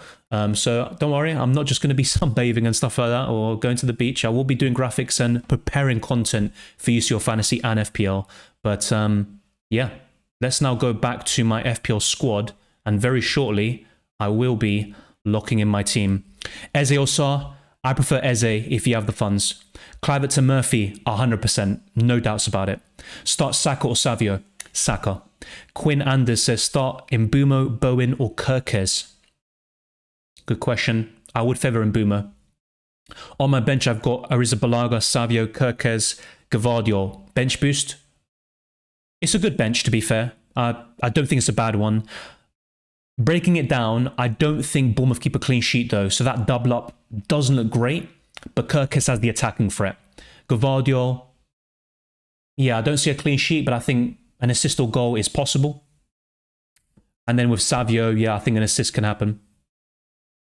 I'm in Ibiza, but I'm not partying. I promise I'm not partying. Start Gvardiol, Saliba or Konsa, and start Rodgers or Savio. I'd personally start Gvardiol, but I understand those that want to go elsewhere. Konsa's the best chance of a clean sheet, but will he start? It's not an absolute guarantee there. And yeah, with Rodgers, kind of a similar story. I don't think he gets the nod in that lineup, but if it goes the other way, you'd probably be kicking yourself. I'll be honest, if I buy Asensio or Marlon and I see that Rodgers is starting, I'm just going to hate it because I'd want Rodgers for Double Gameweek 33. But to answer your question, I would go for Gvardiol and Rodgers. Bench Rodgers or Marmoush? I'd start Marmoush here. He's also safer. Yeah, I think Gordon starts the second game, and I think Barnes starts the first one against United. Konate or Gvardiol, says Pratic. Konate has a better chance of a clean sheet, but I'm going for 3-1 Liverpool and 2-2 Man City. And with Gvardiol's attacking threat, I'd go for Gvardiol. So Omarme Gamer says start 2 from Konsa, Gvardiol, Saliba, Saka and Savio. Jesus, seems like we've got the same question. This might be slightly different though. I'd go for Saka, and I'd probably go for Savio. His goal record is atrocious for Man City, but he's a good player, decent assist figures, so probably him. Best 3 goalkeepers for this week, it would be Emi Martinez, Sells, and I think Verbruggen arguably. Do you think Alanga will start? Yes, but I'm not 100% sure. Start Dean or Saliba? I'd go for Saliba personally. I just don't know if Dean starts anyway. Start Foden or Asensio? Asensio. Which team for Gameweek 34 with no chips available? Well, the problem is certain players like Cunha will probably not start now, but I think for blank Gameweek 34, he's a great option. 8 Nuri too. So those two, triple up in Newcastle will help you. So Livramento, Murphy and Isak. Salah and a Liverpool defender like Van Dijk or Konate. That puts you already in a great position to tackle blank Gameweek 34. Yusuf with a super chat says, Eze guaranteed 90 minutes both. Mateta 65 and 70. Isak 70 minutes each. Is Eze the better option due to minutes and risk reward? I think Eze could be subbed off a little bit earlier. Let's not forget that Crystal Palace have a very congested schedule. They double in 33 and then have the FA Cup semi-final in blank Gameweek 34. So I think Eze will have his minutes managed. Oh, Jesus, sorry. Sorry, lads. I almost knocked over my microphone. What an idiot. Yeah, so I get your point. Look, I do like Eze. He's third in my list. But I think his minutes will be managed. Yeah, I'll be honest. I think he will be subbed off around 80-ish in one of these games in either 32 or 33. But there's not much in it between Isak, yeah, I think Mateta and Eze. And he does end seasons very strongly. That's also something else to think about. So it's a great point you make. And if you are feeling it, go for Eze. I don't want to discourage people from being different. Isak, of course, has some fitness concerns, so his minutes might be less secure. And I think you are probably right in terms of those two having less than Eze in the grand scheme of things. But yeah. For me, I'm not going to change my ranking. Eze's third, Mateta second, Isak first. But you make a very good point. Sarr or Eze? Eze. Start 2 of Saka, Gvardiol, Milenkovic. Saka and Milenkovic. Yeah, thank you, FPL Elmer. Let's get the likes up to 100 plus to begin with, and then let's get to 200 if possible, at least to 150. Come on, it costs nothing, and it does support the channel greatly. And maybe you found some insight with the graphics, with the team news, and also with my answer to your questions. OK says, hey Dylan, would you start Gvardiol over Saliba? Yeah, so this has been a very commonly asked question. I get the concern here about having this kind of clash. Saliba has a better chance of a clean sheet. I'm not going to deny that. And also it prevents that kind of conflict in your starting 11. But I also think, in my prediction, I've gone for 2-1 Arsenal. And I don't think Saliba will score or assist. So I'm predicting 2 points for Saliba. And if he gets booked, that's 1. And with Gvardiol, I've gone for 2-2 Man City Palace. But the chances of an attacking return are much higher, in my opinion, compared to William Saliba. Now, football's a funny game. Watch William Saliba score a goal against Brentford, celebrate like a madman, and Gvardiol blanks and gets a yellow card. These things can happen, but I just think generally speaking, Gvardiol is the more exciting pick, and he's also got that ability to score from that position. Yeah, I mean, maybe I'll be honest. I think maybe with the fact that I'm bench boosting, it has maybe clouded my kind of judgment, or maybe my approach to this. I've got Saliba. If I were to bring him in, he'd be on my bench to form part of my bench boost, but yeah, if it was me personally, I'd start Gvardiol, but I understand if you want to go the other way. I'm not going to lie. Should I start Verbruggen for fear of Martinez being rested? I don't think Martinez will be rested. He's one of the only players who are nailed on for Aston Villa, in my opinion. Yeah, good to see you, Jay Braz. I am doing well. Hopefully you are too. Start Rodgers or bench for Savio or Milenkovic? I'd probably chance it on Rodgers, but Milenkovic, I think, is a solid choice. I also think they'll keep a clean sheet against Everton. Thank you, AM, for the super chat. Hey, would you start Konsa, Sleep, or Semenyo, Raya in goal?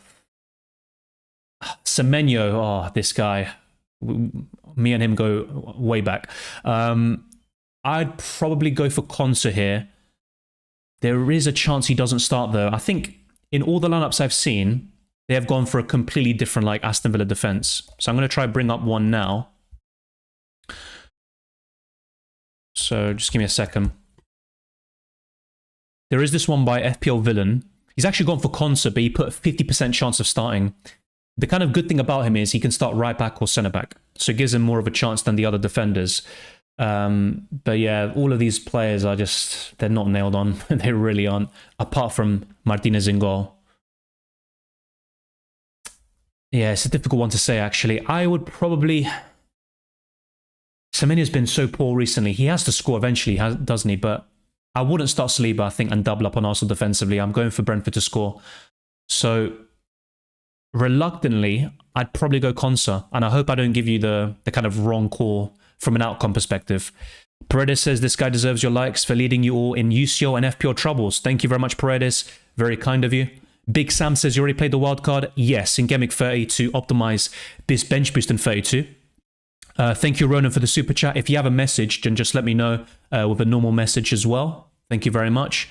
Villa's still pushing for the UCL spot in the league. They still need to beat Southampton. True, but they can get it done with a second string team. And if they play a strong lineup and don't manage the minutes well, they'll go into that PSG game tired and reduce their chance of going through. I mean, it's already looking quite tough for them with a 3-1 deficit, but you are correct. It's a bit similar to Newcastle as well, where, I mean, they have no Europe, but, you know, all their eggs are on the Premier League. And I think Aston Villa will still take it very seriously. They might not rotate to the same level that people are expecting with these predicted lineups, but it will still be a big headache for FPL managers. Start Milenkovic or Reece James. Milenkovic for me. I'd also start Milenkovic over Nuri there, Sports Express.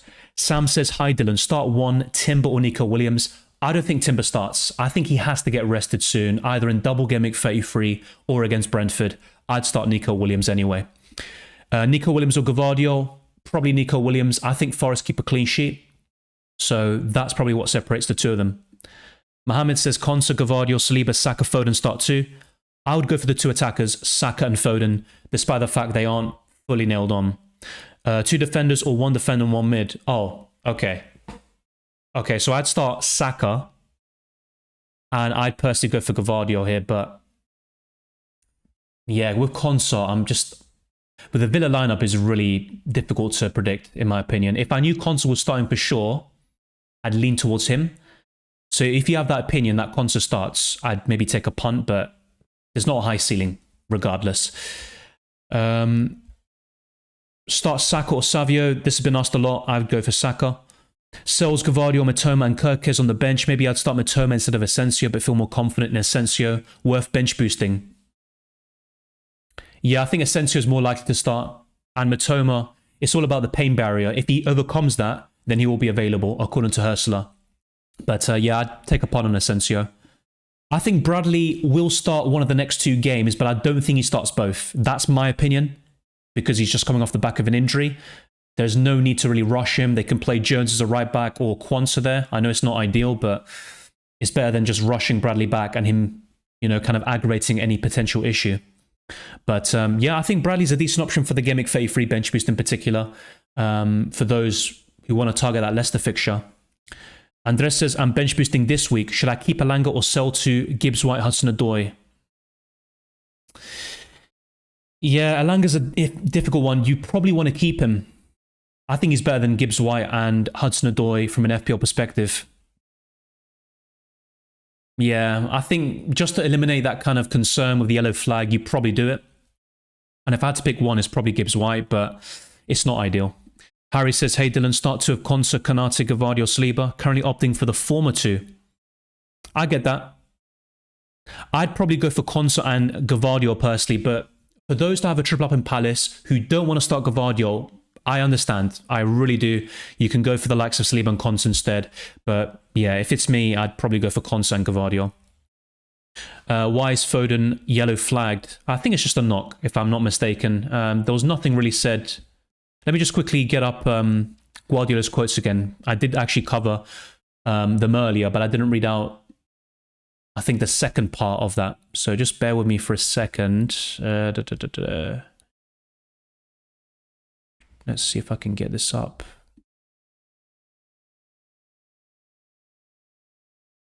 Okay, no, it's not going to be there. Here we go. All right, let's skip over to the part where Man City, okay. Yeah, he hasn't mentioned Foden at all. Yeah, I don't think he mentioned, at least not in particular. So yeah, Foden just has a knock, yeah. It's nothing serious. He should be available. All right, let's get this done.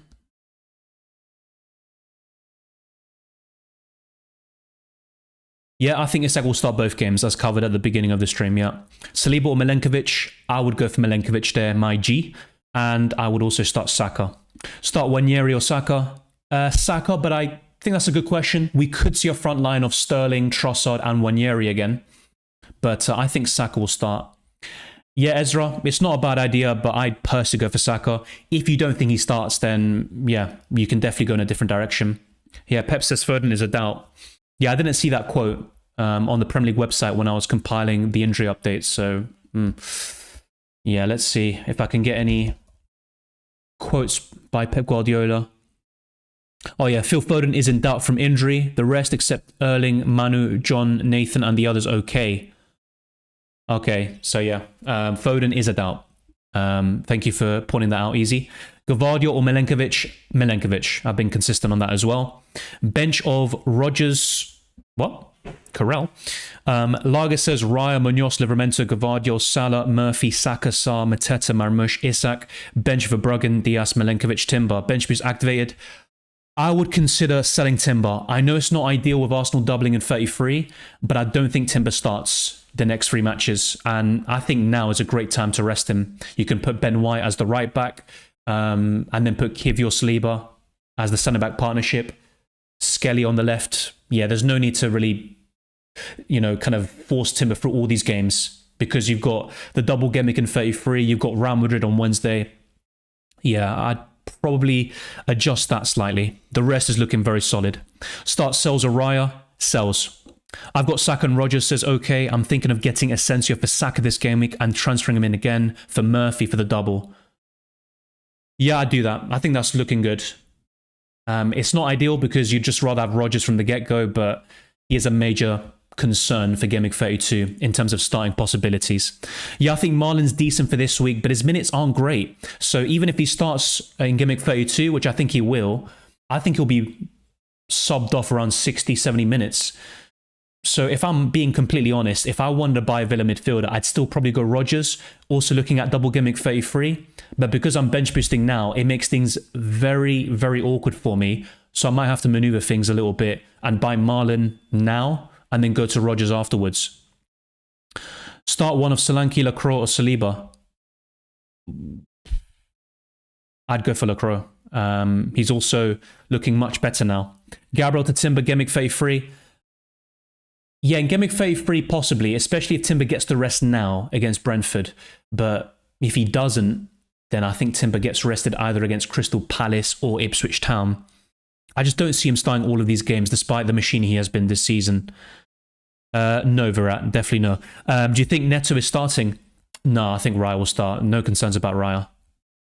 Bruno to Saka or Gabriel to Kivior, or both from -4. Gabriel to Kivior should be the priority, especially if you're bench boosting.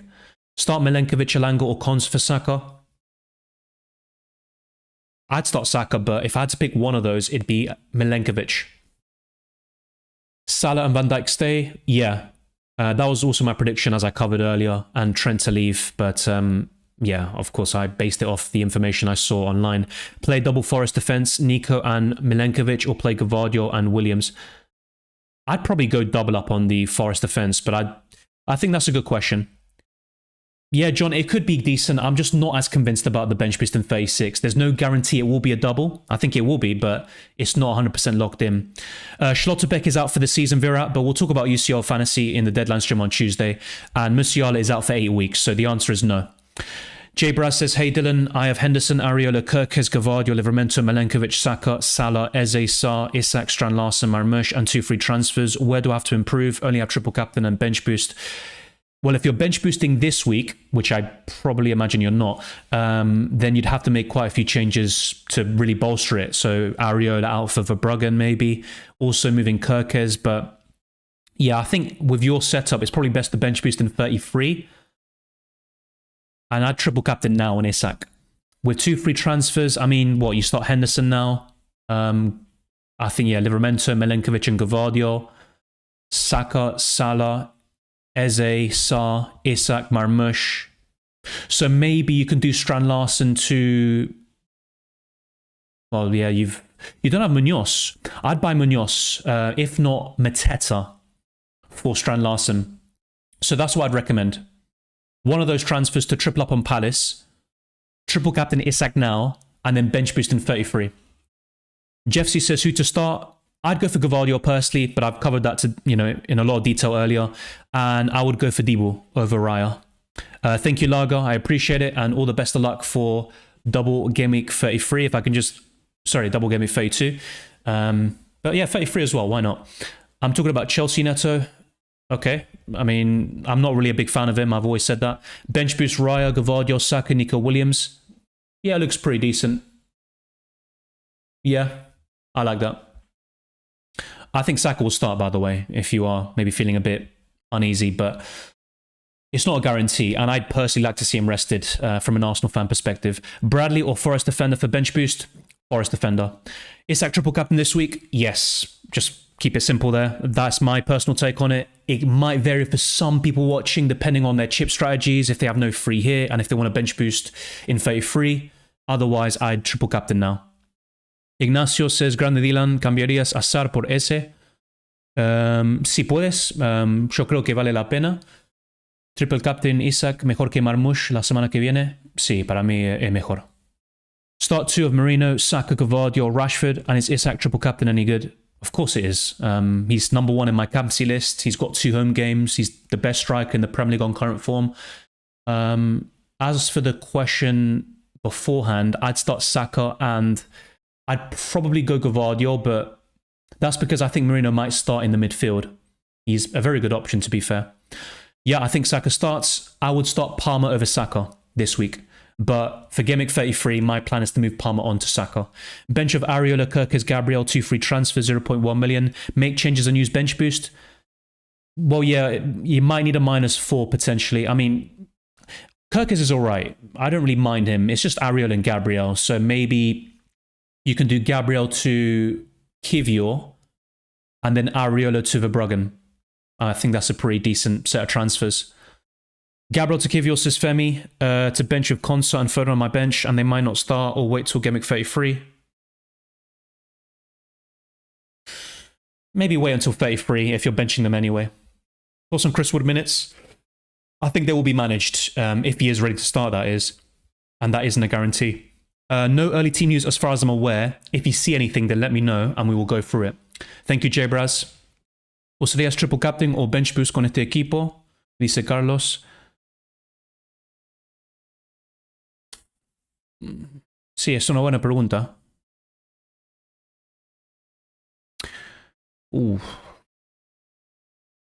Bueno, tienes a Cliver que quizás no va a jugar contra Fulham y Aït-Nouri no es el mejor contra Tottenham, pero yo dije 1-0 para Wolves. En ese caso sería bastante bueno.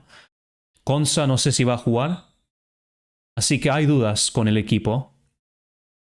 Yo usaría el triple captain, el triple capitán, pero pensando en la jornada 33, no sé si el bench boost sería muy bueno con tu equipo, porque tienes a Murphy, Byrne, que juegan con Aston Villa. Yo creo que Isaac está bien, de todas maneras, pero si con tu equipo es posible que el bench boost es mejor ahora y después puedes usar el triple captain, el triple capitán con Saka o Marmoush la semana que viene. Pero como te dije antes, hay algunas dudas con tu equipo para esta semana y no te puedo garantizar nada en este momento. Asensio for Game Week 32 and Double Game Week 33. I like him for this week, not for 33. I don't think he starts both of those matches as well. If I had to kind of predict over the next 3 games, I think Rodgers and Asensio start too. But I think Rodgers is benched this week and Asensio starts. Hi Dylan, do you think Watkins will start? Yes. Now, maybe if Unai Emery says, you know what, we need to do something different against PSG, start Watkins in the Champions League. Maybe Watkins gets a rest here, or he's subbed off early, but I think he will. All right, so I have answered a lot of questions. It's time for me to lock in my team, otherwise I will forget. So we've only got a few minutes until the deadline. Let us lock and load. I'm also going to put a poll out on my, well, in the live chat, make it very easy to kind of access. So these are my final transfer plans. So let's do this very quickly. So let's buy Kivior and Asensio. The other one would be Saliba and Rodgers. Keep Kluivert. Plus, let's see. Yeah, we can go Saliba and keep Kluivert for a double Game Week 32 bench boost. Okay, so Kivior and Asensio, Sleeper and Rodgers, Sleeper and keeping Kluivert. What would the other one be? I think that's pretty much it. I don't want to overcomplicate it too much, but that is what I'm looking at. Those are the 2 weak links of my squad. Yeah, I think that's pretty much it. Maybe Marlon. I think he deserves a mention, to be fair. So I can do that as well. So Saliba, Marlon. Let's put that there. And let's put Kivior and Asensio. All right, so be sure to cast your vote here. Let's get the likes up to 200 will be great. And thank you to those that have done so already. Subscribe to the channel. We are looking to push towards new goals. And hopefully by the UCL Fantasy Deadline stream on Tuesday, we can get even closer towards 33,000 subscribers, which is our big goal by the end of the season.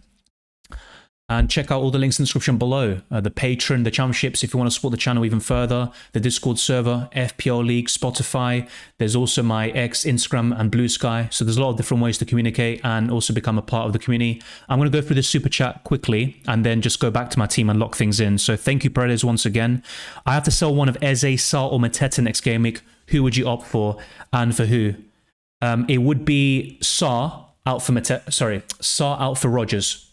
And I think by that stage, Rodgers should start both games in double game week 33. But a lot depends on his minutes now and against PSG. But I think he'll be benched against Southampton and then start against the Parisians.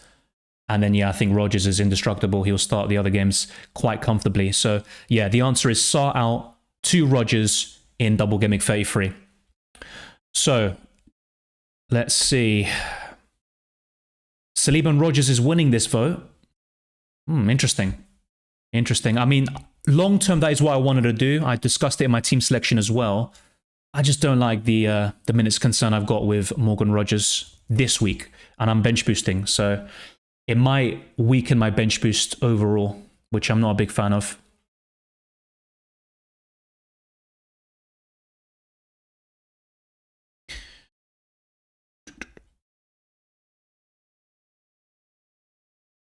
Just having a look on Twitter and seeing if there's anything to discuss.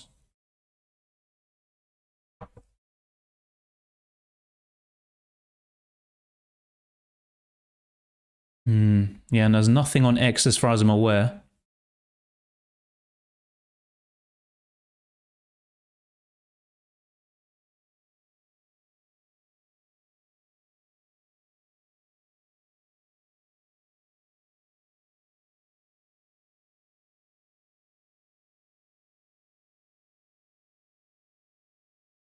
Yeah. If you do see anything, drop a link. That'd be greatly appreciated. But I haven't seen anything so far. Hi Dylan, start one, bench one in Boomer Milenkovic. I'd start Milenkovic. It's not often I'll say this, but I think Forest will keep a clean sheet, and I think Arsenal, I've gone for 2-1. A 1-0 wouldn't surprise me for the Gunners, but yeah, I think in Mbumo, look, he's a very good option. He scored against Arsenal earlier this season, but I'm going to go for Milenkovic here. Thank you, Brian. Very much appreciated. And, well, I hope to see you in future streams as well. Saka versus Savio. Once again, I go for Saka. I'd go for Martinez over Raya. And I'd personally start Gvardiol over Saliba, but Arsenal have a better chance of a clean sheet. And also with Gvardiol, it might cause a clash in your starting 11 with the Crystal Palace assets. Ming start, I'm not so sure about that, to be fair. If I refer once again to the Villa lineup I saw, well, to be fair, yeah, actually, Mings had an 8% chance according to FPL Villain. I mean, maybe. Mings might be the Villa defender who's like most nailed on, dare I say, for Double Gameweek 32, but that lineup is going to be very difficult to predict. I'll say yes, but I'm not completely sure about it. So yeah, we've literally got less than 3 minutes, so I'm going to try to lock things in. Otherwise, I am doomed for the bench boost. So yeah, Gabriel to Saliba. I might just get Rodgers. If it flops for this week, I've got him in place for next week. I think that's what I'm going to do. Hopefully, come on. Maybe I'll do some shithousery, as they say, and just bench Palmer or something, but I mean, it's the same crap, isn't it? Yeah. So yeah, this poll is maybe a bit surprising. It's kind of a continuation of the polls from yesterday. So Saliba and Rodgers have over half of the votes. Yeah, with these Asensios and Marlins, they're decent for this week. I'm not going to lie. I think they're probably better than Rodgers, but yeah, for the long term, especially for 33, I think Rodgers is the one. Yeah, I do agree with the community here. I am in agreement. So Savio is a doubt, apparently, came on corner. Thank you for that. Triple Captain Isak when City Forest have a really good double later. That was a question. I mean, look, there could be other opportunities later in the season. Maybe Marmoush is a great choice, even for 33, but I'd personally go for Isak Triple Captain now, if I still had it, but it is team dependent as well, as mentioned before. I'd start Saka over Savio, mate. I've said this dozens of times, I'm not going to lie. Elanga to Eze, Triple Captain, Isak active. Yeah, looks good. Looks good. I'm going to make these transfers before I forget. Let's get this show on the road. Saliba and Rodgers in. And that is my bench boost sorted. So Isak captain. Yep. Raya in goal at home to Brentford. Munoz, Sarr and Mateta facing Man City and Newcastle away. Livramento, Murphy and Isak with 2 home games against Man United and Crystal Palace. Gvardiol and Marmoush facing Crystal Palace at home. Palmer and Salah facing Ipswich Town and West Ham at home respectively, and a bench of Verbruggen at home to Leicester. Rodgers, who probably won't start this weekend, against Southampton away. Milenkovic and Saliba with home fixtures against Everton and Brentford as well. So yeah, we'll see how Rodgers does, but yeah, I am bench boosting. So yeah, we are literally 1 second. I did it just in time. Quite happy with that. Yeah, I think Rodgers might end up burning me a little bit, but if I can still get 15 plus points from my bench boost, by Verbruggen, Milenkovic and Saliba, I'd be very happy with that, to be quite honest with you. So yeah, those are the 4 weakest players of my squad, essentially. I'm getting rid of this chip, finally. As you can see, there is a light blue outline, and it says bench boost active, so it's all locked in. No concerns there. I'm going to quickly show you FPL challenge. Be sure to drop a like, even if you're on your way out. It does go a long way to supporting the channel.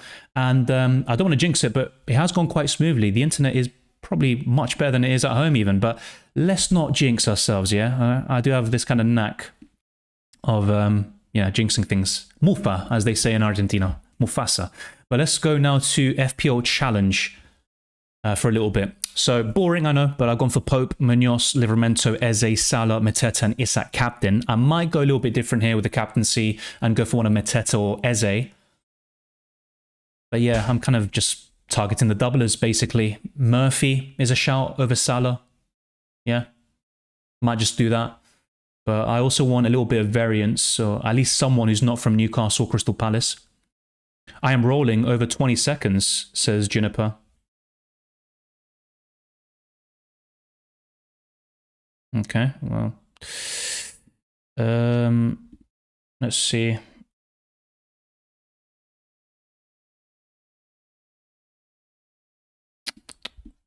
me just close some tabs here.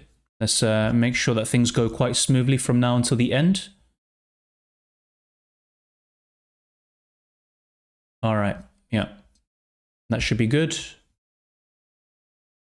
All right, so we are close to 150 likes. Let's be sure to get to that by the end. And I'm going to be going for some more questions and comments. Gavardio or Konsa, says Ippo. Yeah, with Konsa, I'm not entirely sure he starts, but I'd lean towards him. Yeah. Let's also get rid of this message. Can I get rid of it? No, apparently I can't. All right, let's do that there. So yeah, in the end, this Saliba Rogers option got 50% of the votes. Interesting stuff. And let's close that poll. All right, let's see what we haven't covered. Yeah, Gakpo, Dango to start. Any team news for the first game? Yeah, no team news as far as I'm aware. Yeah, probably Gakpo for me, but I think the minutes are going to be all over the place for him compared to early in the season. I would have benched Kirkes out of those 2 Europa 1. But yeah, obviously you asked that before. Salah outscoring Mateta and Isak. Never say never, but I'm going for Salah 5th in my Captaincy ranking, which I did show you a few times before. And I'll probably go for it one more time for those that haven't seen it. So yeah, good luck, Genius Gamer and Alex Leadham. Good to see you as always. And also to Punjabi. Good luck, MMK. Elanga to Eze covered that. I started Rashford over Saka and Saliba, hoping he can either start or do something from the bench. I think Rashford will be benched. I think Watkins will start up front, but maybe Emery does something a little bit different with the team selection, and then Watkins starts in the Champions League on Tuesday night. I will bench boost in phase 6. That could work well, I'm not going to lie, but I'd rather bench boost now in 33, but it is team dependent. Good luck as well to Real One. Wanted to hold on for Chris Wood or City in 36. Oh well. Activated triple captain on Isak in the last 30 seconds when my gut decision was to hold it. Only done it because he's got no other fixtures, 20 goals and 2 home fixtures. Yeah, I think it's safe. It does seem quite boring, but you might be surprised by the effective ownership in terms of it might give you a nice rank rise if he does well compared to those who just captain him, or maybe those that go a bit different. FPL Kevy says, yes, decided to leave my captaincy on Salah. Good luck, people. Interesting stuff there, and may it go well for you. That's for sure. Sudindra says, locked in, and good luck, Dylan. Started Martinez and Rogers, decided to triple captain Isak and bench Raya, Saka, Saliba, Gavardio. Hope my team does well. So do I, and that is a solid plan. I really hope Rogers, does the job. 60, 70 minutes, gets a return. I'd be happy with that, but that is maybe asking for a lot. You still kept Palmer. The plan is to sell him in 33 for Saka, but I don't think it was a bad decision to keep Palmer on the wildcard because I know Saka scored off the bench against Fulham and he has done better than Palmer recently, but I just saw it as I think Palmer will outscore him over the next 3. Then I'll move him on to Saka in Double Gameweek 33. And there are some concerns about Saka starting in this game week as well. Of course, he was benched against Everton. The same goes for Palmer, which was quite surprising. But yeah, with Palmer against Ipswich Town, I think he is a better captaincy option than Saka this week, and I'm going to move him on for the double coming up very soon. Easy says FPL challenge, Pope, Munoz, Livramento, Sam, Murphy, Mateta, Isak, captain. Yeah, it's kind of standard stuff, isn't it? A lot of us will have similar teams. I might go to Murphy over Salah and myself, but yeah, I'm not a big fan of it. Yeah, my bad, Twisted Parky, I just didn't see your message. I basically go to the message I see and I highlight it, and hopefully it's not a repeat question, basically. Are you regretting not saving triple captain for double game week? No, because I got a hat-trick from Haaland in game week 2, so no regrets there. I didn't triple captain him against Southampton, then yes, it'd be a different answer. If I free in 34, will I get 2 free transfers for 35? You will keep the amount of transfers you had before you activate the free hit. So if you had 2 free transfers, the answer is yes, you'll keep them. But if you had 4 transfers, you'll have 4 transfers after free hitting. What's a good risk keeper for FPL challenge? Verbruggen versus Becker versus Sanchez versus Vicario and Henderson. Probably Verbruggen for me. That's the reason why I went for him on the wildcard to bench boost in 32. Yeah, I scored around 89 points in UCL Fantasy. I'll discuss that in my videos. I'll prepare the graphics over the next day or so and try to record the videos by Monday, the best team and the team selection. And on Tuesday, I will be streaming. That is the plan. And yeah, after that, I'll be taking a few days off. Once I'm back, then the FPL content and stuff will resume in my normal setting. But yeah, UCL Fantasy went pretty well. I got a rank rise. Will free at 34? Yeah. Try not to repeat questions, please. Wildcard double game week 34 until figuring out who's fit to play. I mean, I don't know what your team is looking like, what your remaining chips are, but it can be a little bit awkward, I think, to wildcard around that time. I think the free hit is perfect for blank game week 34. Adil says, what is happening in 36 for people to bench boost then? Well, the likely scenario is that those FA Cup finalists and their respective opponents, which we don't know yet, will blank in 37 and then the fixtures brought forward to 36. That is what we'll likely see, but it isn't 100% guaranteed. Thank you, Just B. Good luck as well. Yeah, we are locked in. That's why I'm on FPL Challenge right now, and the timer earlier did go to 0. Organ says, put Foden ahead of Semenyo. If he's injured, can Foden come on for a one-pointer? Yes, he can. Your kind of hope is Foden either starts or doesn't play at all. I'm not 100% sure Saka starts a deal, but I think he will. I think Arteta might try to protect him for Madrid, and he is still just back from a long-term injury. Yes, but he also needs to build up the fitness and match sharpness. So I think he will get some minutes. Maybe it's off the bench, but I could see him getting 60 or 70 minutes.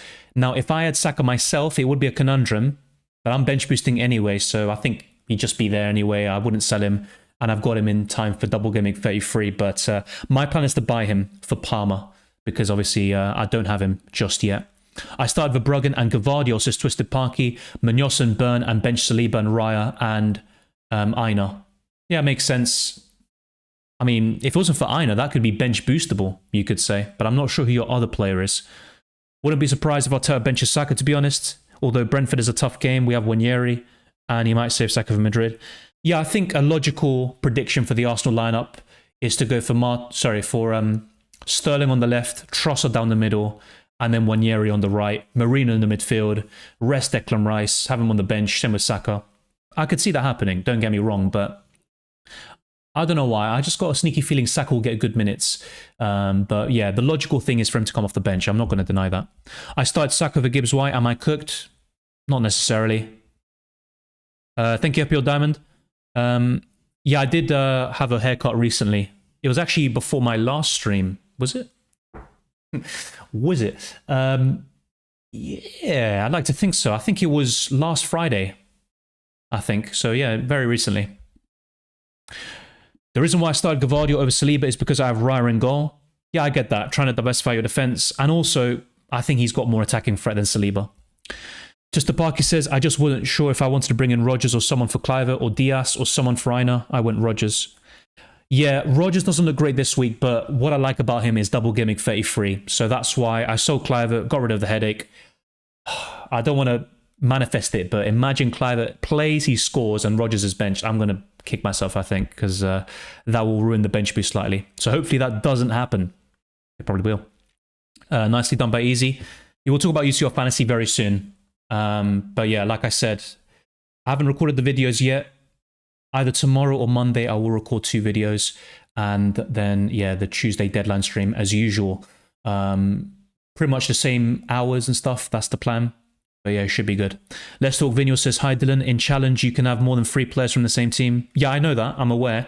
It's just, yeah, it's kind of like, that's what I'd go for. I mean, maybe, could I go for Sa instead of Salah? Possibly, but I'm not that infused. These are the 3 Palace players I'd go for. Eze, Munoz, and Mateta. But yeah, I think Salah, Murphy, that's my big debate in the midfield. It's very template though, in all. Yeah, I might go for something a little bit different to spice things up. Wildcard 33, not 34. Yeah, I get that. That could work. Look, even the 34 wildcard is also decent, but the free hit does, sorry, the blank gimmick does spice things up a little bit. It is quite challenging. Yeah, I agree, Kaio. Ended up triple captaining Isak, still got bench boost, though not keen on playing it in 33, and still got the assistant manager. Well, in that case, I mean, do you assistant manager in 33, but then you have to cover the blank in 34? It's a bit awkward for you, but yeah, if you don't want a bench boost in 33, then you might want to use the assistant manager. You don't want to leave it for too late. My advice would be to bench boost 33 and then assistant manager 35. That's probably the best thing to do. John says, good luck this game week, and thanks for all the advice. Thank you, John. It has been a pleasure. Between Martinez or Raya, which one is possibly going to be benched for the most important UCL games? None of them. I think both of them just start, and that's the appeal of Martinez. Both of them were on my wildcard team, and I think they make for a very good bench boost in 33, actually, for those that have gone there. I prefer Saka overall. For this week, it's Palmer, hence why in the captaincy rankings he is also above. Rodgers is benched and I started Saka. Oh dear. Yeah, that's great. Well, yeah, I mean, I'm not surprised by the Rodgers thing, but there you go. Let's see. Is that confirmed already? Have we got... Wait, 1 second.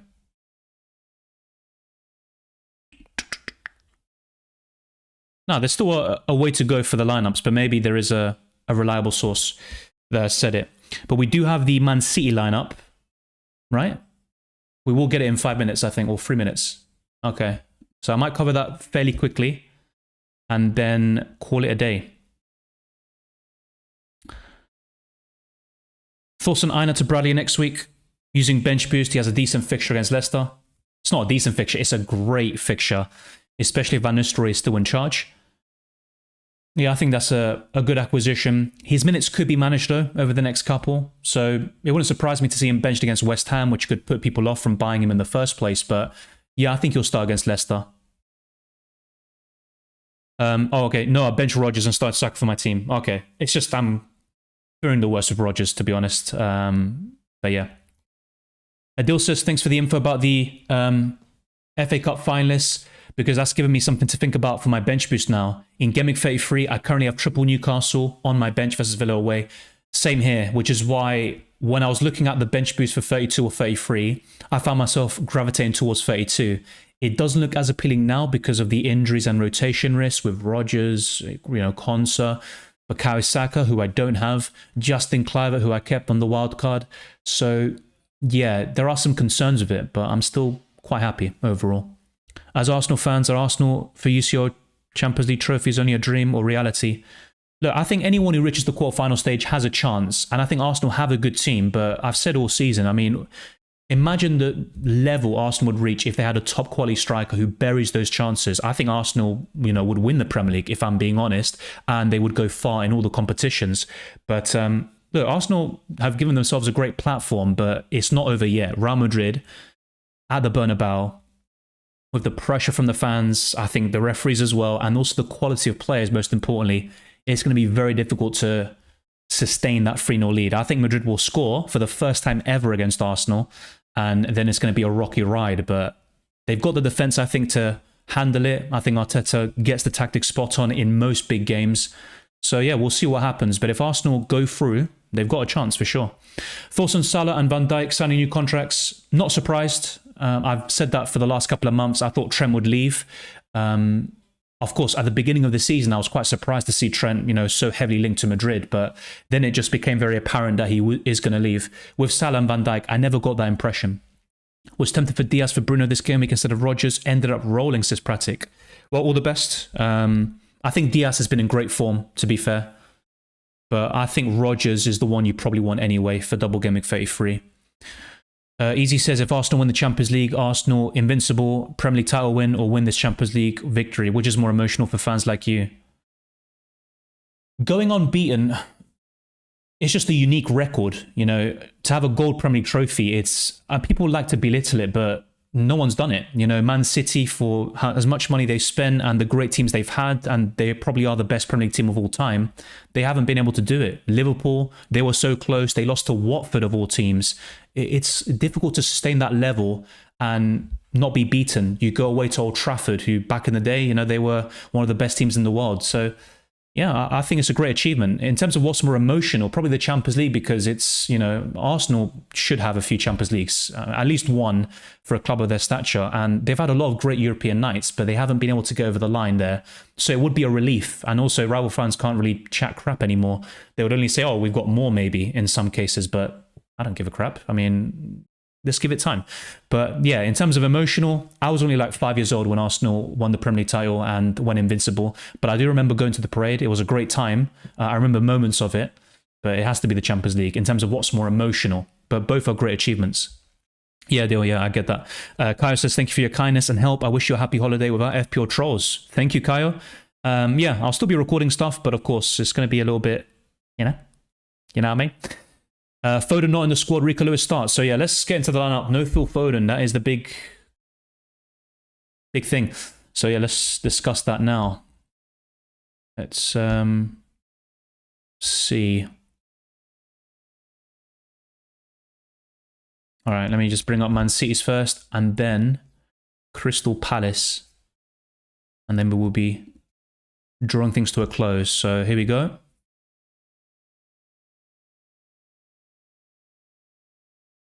So Ederson in goal, Lewis, Diaz, Rico Lewis and Ruben Diaz, that is. Gvardio, O'Reilly, Nico Gonzalez, Kovacic, Gundogan, De Bruyne, McAtee and Marmoush. So yeah, I expected De Bruyne to start, but yeah, with Foden. That's probably not like the worst case scenario though for those with Foden. I know he's been poor recently, very disappointing, but at least he's not on the bench and coming on for a one-pointer. That is the good thing about it. But yeah, Guardiola did say he is a doubt, and he wasn't lying there. So let's now go to Crystal Palace, who somehow have been of more interest than Man City from an FPL perspective. So yeah, we've got some key information there. Some changes as well. So this is Crystal Palace's lineup. So Henderson, Munoz, Richards, Lacroix, Lerma, Mitchell, Wharton, Kamada, Sarr, Eze and Mateta. No real surprises there. Of course, Lacroix and Richards are a big boost there to that defensive line, and they'll need it with some really tough games coming up. Man City, Newcastle away. You've got Arsenal away from home. Bournemouth at home isn't easy. So yeah, those are the lineups. Phil Foden isn't there. That's the biggest kind of talking point. Rico Lewis starts for those that maybe took a punt. Saka, Rodgers, Gvardio and Raya on the bench, but didn't bench boost. Now hope the first two won't make a fruitful cameo or even start. I hope the opposite, mate. Although I don't really mind Saka not starting, of course, because I don't own him. But with Rodgers, I need him to come through. Insane Gamer says, I bench Gibbs White just to see Saka get a one-pointer. Hopefully Saka is an unused sub. Yeah, I don't really mind that, to be fair. But I want Saka just in time there for Double Gameweek 33. Marino. What about him? All right, the legend Marino. McAtee starts as Insane Gamer 7. Yeah? That's probably the surprise, I think, from Man City, along with the Foden thing, but deserves an opportunity. Kusanov benched. Thank you for summing up, Insane Gamer. Good points being made. Savio benched. Yeah. I'd never really liked Savio. I know he did well against Leicester, but I've always told people I'd steer clear if possible. Arsenal win Champions League without striker before GTA 6 out is wild. Well, there's still a long way to go, mate, because even if they were to go through against Madrid, you've got PSG or Villa in the semi-finals, and then probably Barcelona, Inter Milan or Bayern in the final.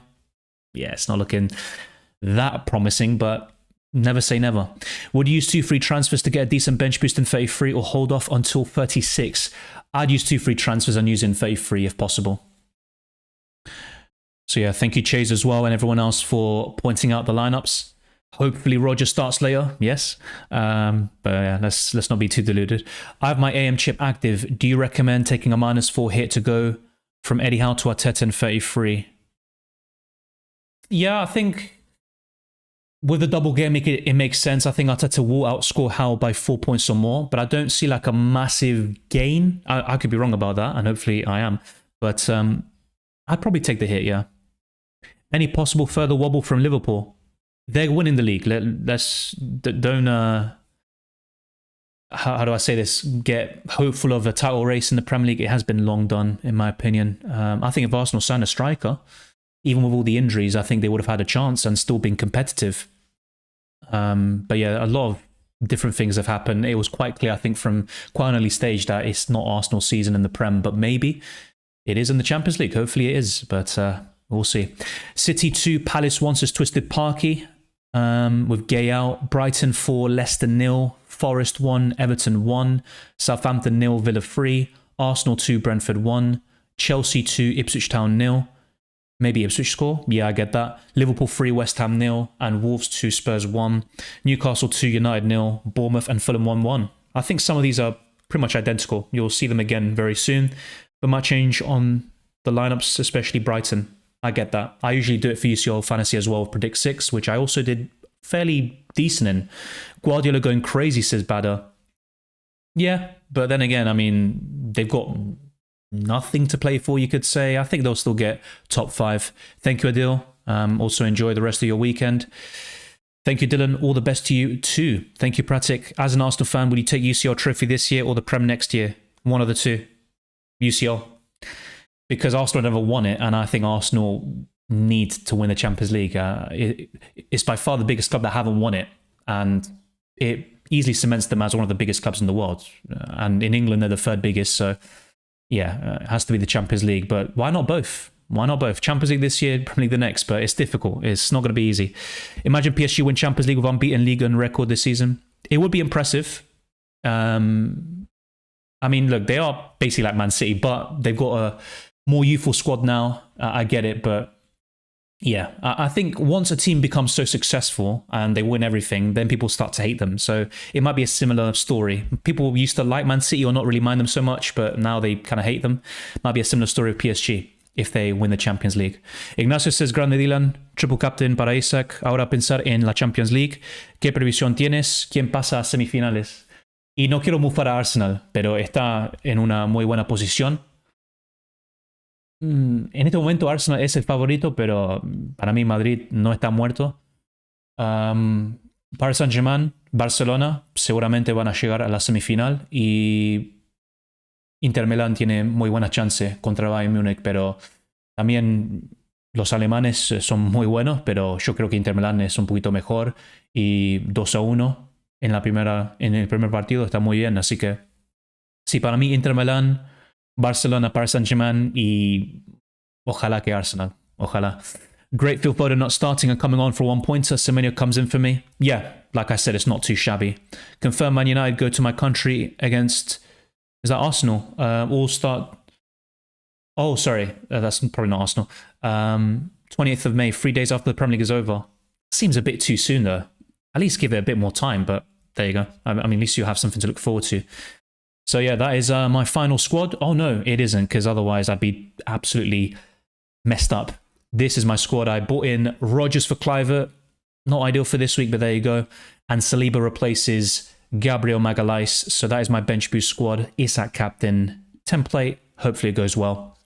Bada says Barcelona is strong, but I chant for PSG this season for Champions League. They have a nice young team. Yeah, I like Doué. He's a very good talent. But yeah, for me, I'm sorry if Arsenal...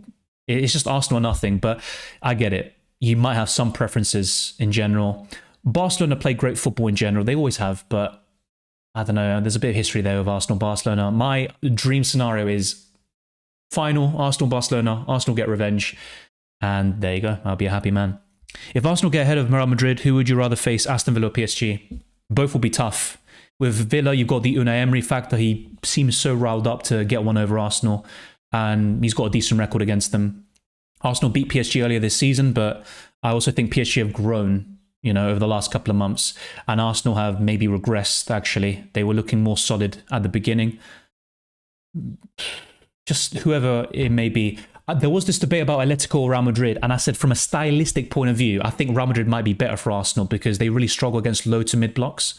But ultimately, it's difficult. Whoever you're going to face now is going to be extremely challenging. But yeah, we'll see. I think I'll change City Palace. I hate City lineup. Wow. I've gone for 2-2 in my prediction. I love the change for Champions League. Press got me from 10,000 to 2,000. Oh, predictions. Nice. Nicely done. I think I'm in the top 10k, maybe top 5k for predictions as well.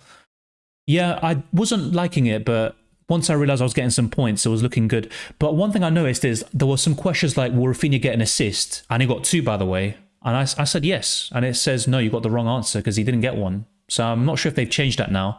Hopefully they have. Otherwise, they've robbed me of points. Chase says, I started Rodgers with Foden first on the bench and Howson second. Not sure how I feel about it. Yeah, it might be difficult for you. You might just have Howson come off the bench in general if Rodgers doesn't make an appearance. 16 years since Man United go to Malaysia. Wow, I didn't know it was that long. I think Arsenal have been there quite a few times recently. Bada says, Arsenal will go through. Ancelotti is a complete joke lately. Yeah, but he is a legendary manager. He's not really like the greatest tactician, but he just finds a way. And, you know, you can't really dispute that Champions League record. I think his league record isn't great. I will say that. But he's still won multiple league titles. It's just, he's not like a Guardiola in that sense. Manchester United against the best of Southeast Asian country. Oh, should be good. I just think there should be a bigger gap between the end of the Premier League and when they go out. But they'll probably put like a weaker team. The City lineup stinks. I might go full Palace now or a draw. Wow. Hopefully Eze blanks though. Sorry for those that have him. But yeah, just being a bit selfish there. Pepper's lost his mind. Wow, a lot of people hating that City lineup. Fair play. Heard my players from my country chip over that Anana guy. Anana. The gift that keeps on giving. Twisted Parky says, not much attacking in mind. O'Reilly, Kovacic, Gundogan and Nico. Less attacking than usual. Yeah, it's a strange lineup, to be fair. That's probably like the kind of shock from all the lineups we'll see today. Southampton is a team that is made for losing and scoring a goal that disappointing FPL owners who own the defenders against their team. Yeah, which makes them very frustrating at times, right? But with Tottenham, for example, I went for Bodro in FPL Challenge. It's not a surprise that they conceded. I actually got a lot of predictions last week spot on. I'm not trying to flex. I think I got like 4 or 5 right, if I'm not mistaken. Isak triple captain my bench, Raya, Saka, Saliba, Wan-Bissaka. That is a good bench. Wan-Bissaka, of course, away to Liverpool is the only weakness, but if Saka starts, I think you can get a very good score there. Arsenal go to Singapore in July against Newcastle and AC Milan. I think there's also a North London derby, which I'm not sure how I feel about that. I mean, it's just a friendly anyway, but I'd just rather keep that to competitive games. Twisted says, oh yeah, I had the same thing. I went Rafinha assist, scored 1, did not register, scored 2, did not register. Yeah, exactly. He got 2 assists and it still says no. So surely they have to fix that. Actually, Captain Saka in UCL Fantasy won both Rice free kicks, but didn't count as assists in UCL Fantasy. I think that is pretty much part of the rules, which I did cover in that How to Play guide a few years ago. But yeah, the assist works slightly differently in UCL Fantasy. For example, with a penalty, even if the player ends up missing it, you still get 2 points for winning that penalty as a player, irrespective of the final result. But with free kicks, you don't get assists for them. Arsenal really need an early goal against Madrid. I think the most important thing is not to concede early to Madrid, but I get your point. I think that almost kills the tie if they were able to get that. If away goals were a thing and Arsenal scored one, then yeah, it'd be game over. But of course, that isn't a factor anymore. Is Onana really the worst goalkeeper in United history? From what I've seen, he's up there. He's one of the worst, but I haven't seen those beforehand, so I can't really say. Do you see Arsenal signing Leicester's El Kanous next year? I've seen a lot of rumours recently, but if I'm honest, I don't think we'll sign him. To be honest, I don't think so. Born Asensio over Palmer for Saka. We'll bring Saka back next game week. I'm chasing. That's fair enough, and I think Asensio and Marlon are good options this week. I really do. And Saka, yeah, the best time to buy him is Double Gameweek 33. To everyone who started Savio, thank you, says John. Wow. Pieter says Onana is awful. We went from one of the best shot stoppers in the last 10 years, De Gea, to Onana, ball slapping and not knowing how to dive. I do know some United fans who were hating on De Gea though towards the end. And for example, in that 7-0 loss against Liverpool, De Gea had an absolute howler. But he still won the Golden Glove that season, and he made some top saves. He was never as bad as Onana is now. I mean, that Champions League campaign last season, when United had like one of their worst ever Champions League campaigns, was, I think you could say, solely down to Onana. I think with a competent goalkeeper in those matches, I think United could have gone through maybe, or at least been more respectable. I heard people in Spain talking in triplet throw compared to other Spanish-speaking countries. Is that true? I'm not sure about the ins and outs, but Spanish people talk very quickly, yes, and they do have a different accent. Every single country has their own accent and dialect. Argentina is quite unique. Them and Uruguay are kind of separate to the rest with the way they pronounce double L's and, you know, certain words they say. But Argentina is very unique, actually, when it comes to their language, let's say. There are rumours of Onana using Vaseline in his glove, but cannot stick his glove on the ball. I mean, look, I used to play in goal a lot. I was known for my reflexes and stuff. I always try to sympathise with goalkeepers, but Onana isn't a great one. He had a great Champions League campaign, though, with Inter Milan before joining Man United, but yeah, he has been a poor signing. I went Inter 2-1, Real 1-0, Villa 2-1, Barca 3-1. Yeah, but when I was talking about predictions that I got spot on, I was talking about the Premier League. But with Champions League, I went 2-2 Arsenal Madrid. I went 1-0 Bayern. I went 3-1 Barca, and unfortunately, I said 3-1 PSG originally, and then I changed it to 2-1. So yeah, sometimes changing it late on isn't ideal. Where do you see Delap next season?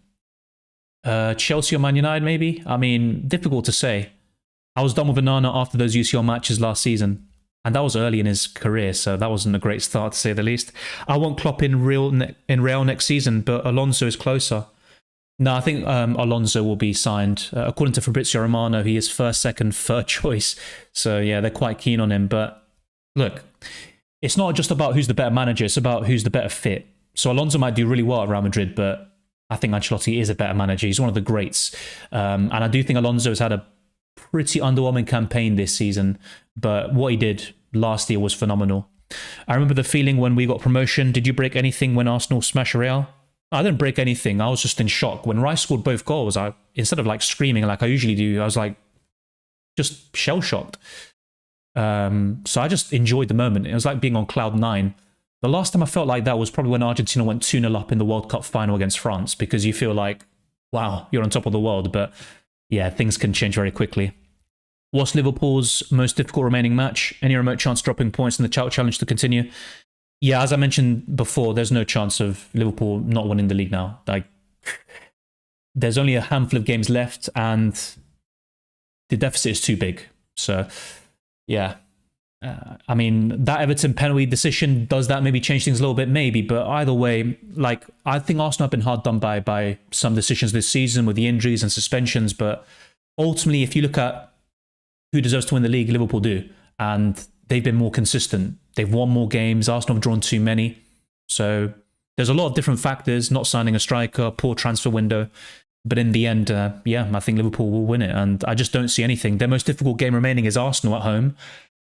They could lose that, but I think they'll still be the favourites to win it. And it all depends on how both teams arrive in that game. But yeah, Arsenal might just have one eye on the Champions League if they go through to the semi-finals by that stage. I think people are a bit harsh on Onana. Not been great, but yeah, but that performance against Lyon was terrible, and that Champions League campaign last season was one of the all-time worst I've ever seen.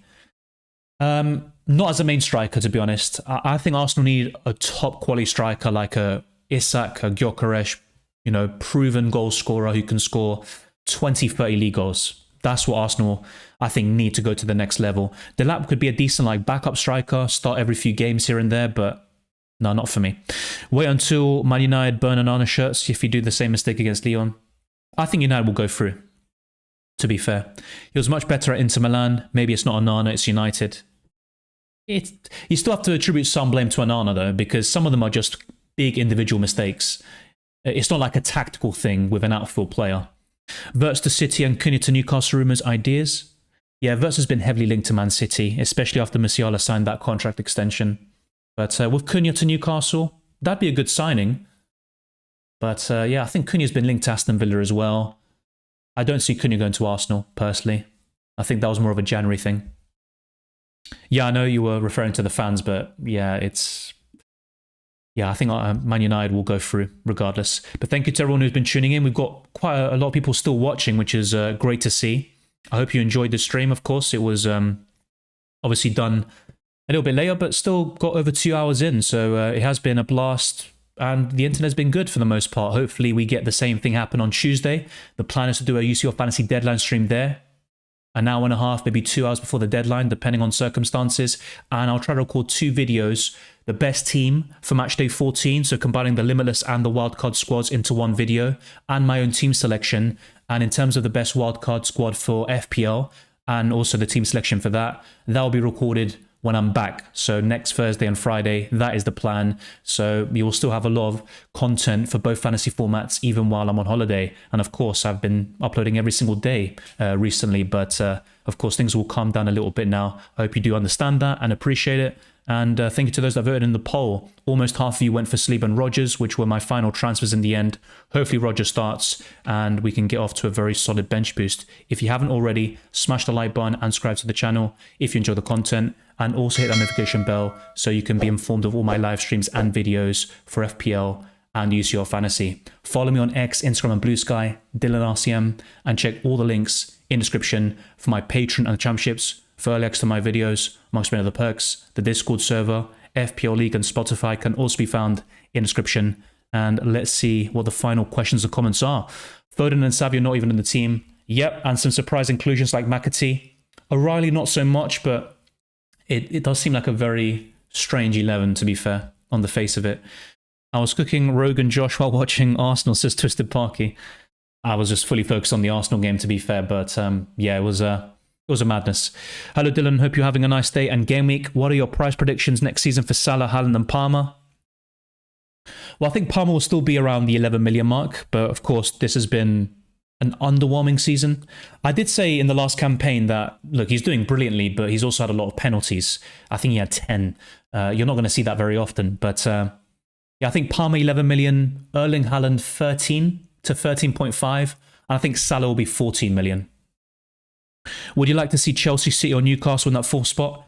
From those three, I prefer Newcastle, but I don't really care, if I'm being honest. Not trying to be rude, but all I care about is Arsenal and winning the league. Hopefully that happens very soon. But yeah, fifth spot does get Champions League next season. It was confirmed after Arsenal's 3-0 win over Real Madrid, based on the coefficients. But yeah, from those three, I prefer Newcastle. I wanted Rodgers for weeks and weeks for this game week, and then we all think benched. Typical.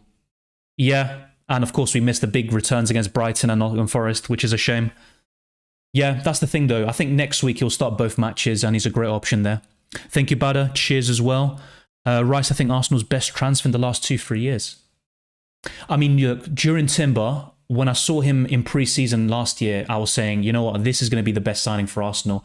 And then he got the ACL injury, so very unfortunate there. But in terms of value, I think Timber's incredible value. But Rice, you know, being Man City to that signature, imagine City with Rice and Rodri. I think City could still win the league this year, even with Rodri out, because Rice could fill in for that number 6 role, break up play, protect that defensive line, but you wouldn't see the goals and assists output, all those incredible free kicks as we saw on Tuesday night. But yeah, I don't really blame you. I think Rice has been brilliant, but I'll constantly see him compared to Enzo Fernandez and Caicedo. They're both good players, and look, I like Enzo Fernandez, you know, because obviously he plays for Argentina, and Caicedo is very good, but I just think there's levels to it, and Rice is top class, absolute top class. Thank you, Mina, as well. Have a great weekend. And thank you, Lager. Always good to see you. Oh, City were in for Rice. Yeah, they were. It was a very close one, but I think they didn't want to play more than 90 million. Then Arsenal were willing to go the extra mile, and Rice was kind of sold on the Arteta project, but it was a close call. You know, there was a chance they went to Man City. I mean, from a trophy perspective, I think obviously you'd say Man City was the right call so far, but maybe long term, it'll end up being the better move going to Arsenal. I mean, it does seem like Arsenal are going on the up. Man City have been at the top, and I think obviously we saw this season it was a massive drop. But yeah, last season was very close between both of them. I think both of them were, you know, deserving winners. And yeah, hopefully Arsenal can get the job done next season. And I don't want to keep on saying next season FC.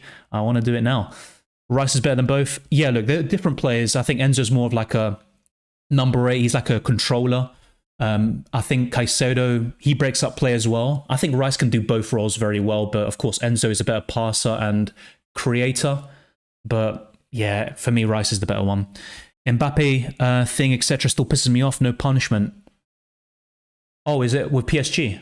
Are you talking about? Oh. To be fair, I don't think Enzo was talking about Mbappe specifically. I have my own opinions about it, but I don't want to get into it too much. But yeah, I thought you were referring to the Mbappe PSG thing where he was like claiming 47 million euros worth of unpaid wages or something like that. But yeah, we'll talk about UCL Fantasy very soon. Yeah, Enzo Fernandez, I know you don't like him, but as a player, I do. He did extremely well against Brazil recently. Sometimes he frustrates me though. Against Uruguay, I was cussing him, but on his day, he is a very good player for Argentina, which is the most important thing. And if he does poorly for Chelsea, I honestly couldn't care less. Thank you everyone for watching. It has been a blast talking to you for the past 2 hours. Stay tuned for the UCL Fantasy content. As I mentioned, that is the plan, to record 2 videos, the best team, and of course my own team selection, a deadline stream on Tuesday, and the FPL videos will be later next week when I'm back. And then the live streams will be as usual after the next UCL Fantasy deadline stream. Take care, enjoy the football, and hopefully you get a green arrow in Double Gameweek 32, irrespective of your chip strategy. And I'll see you very soon for more FPL and UCL Fantasy content. Take care.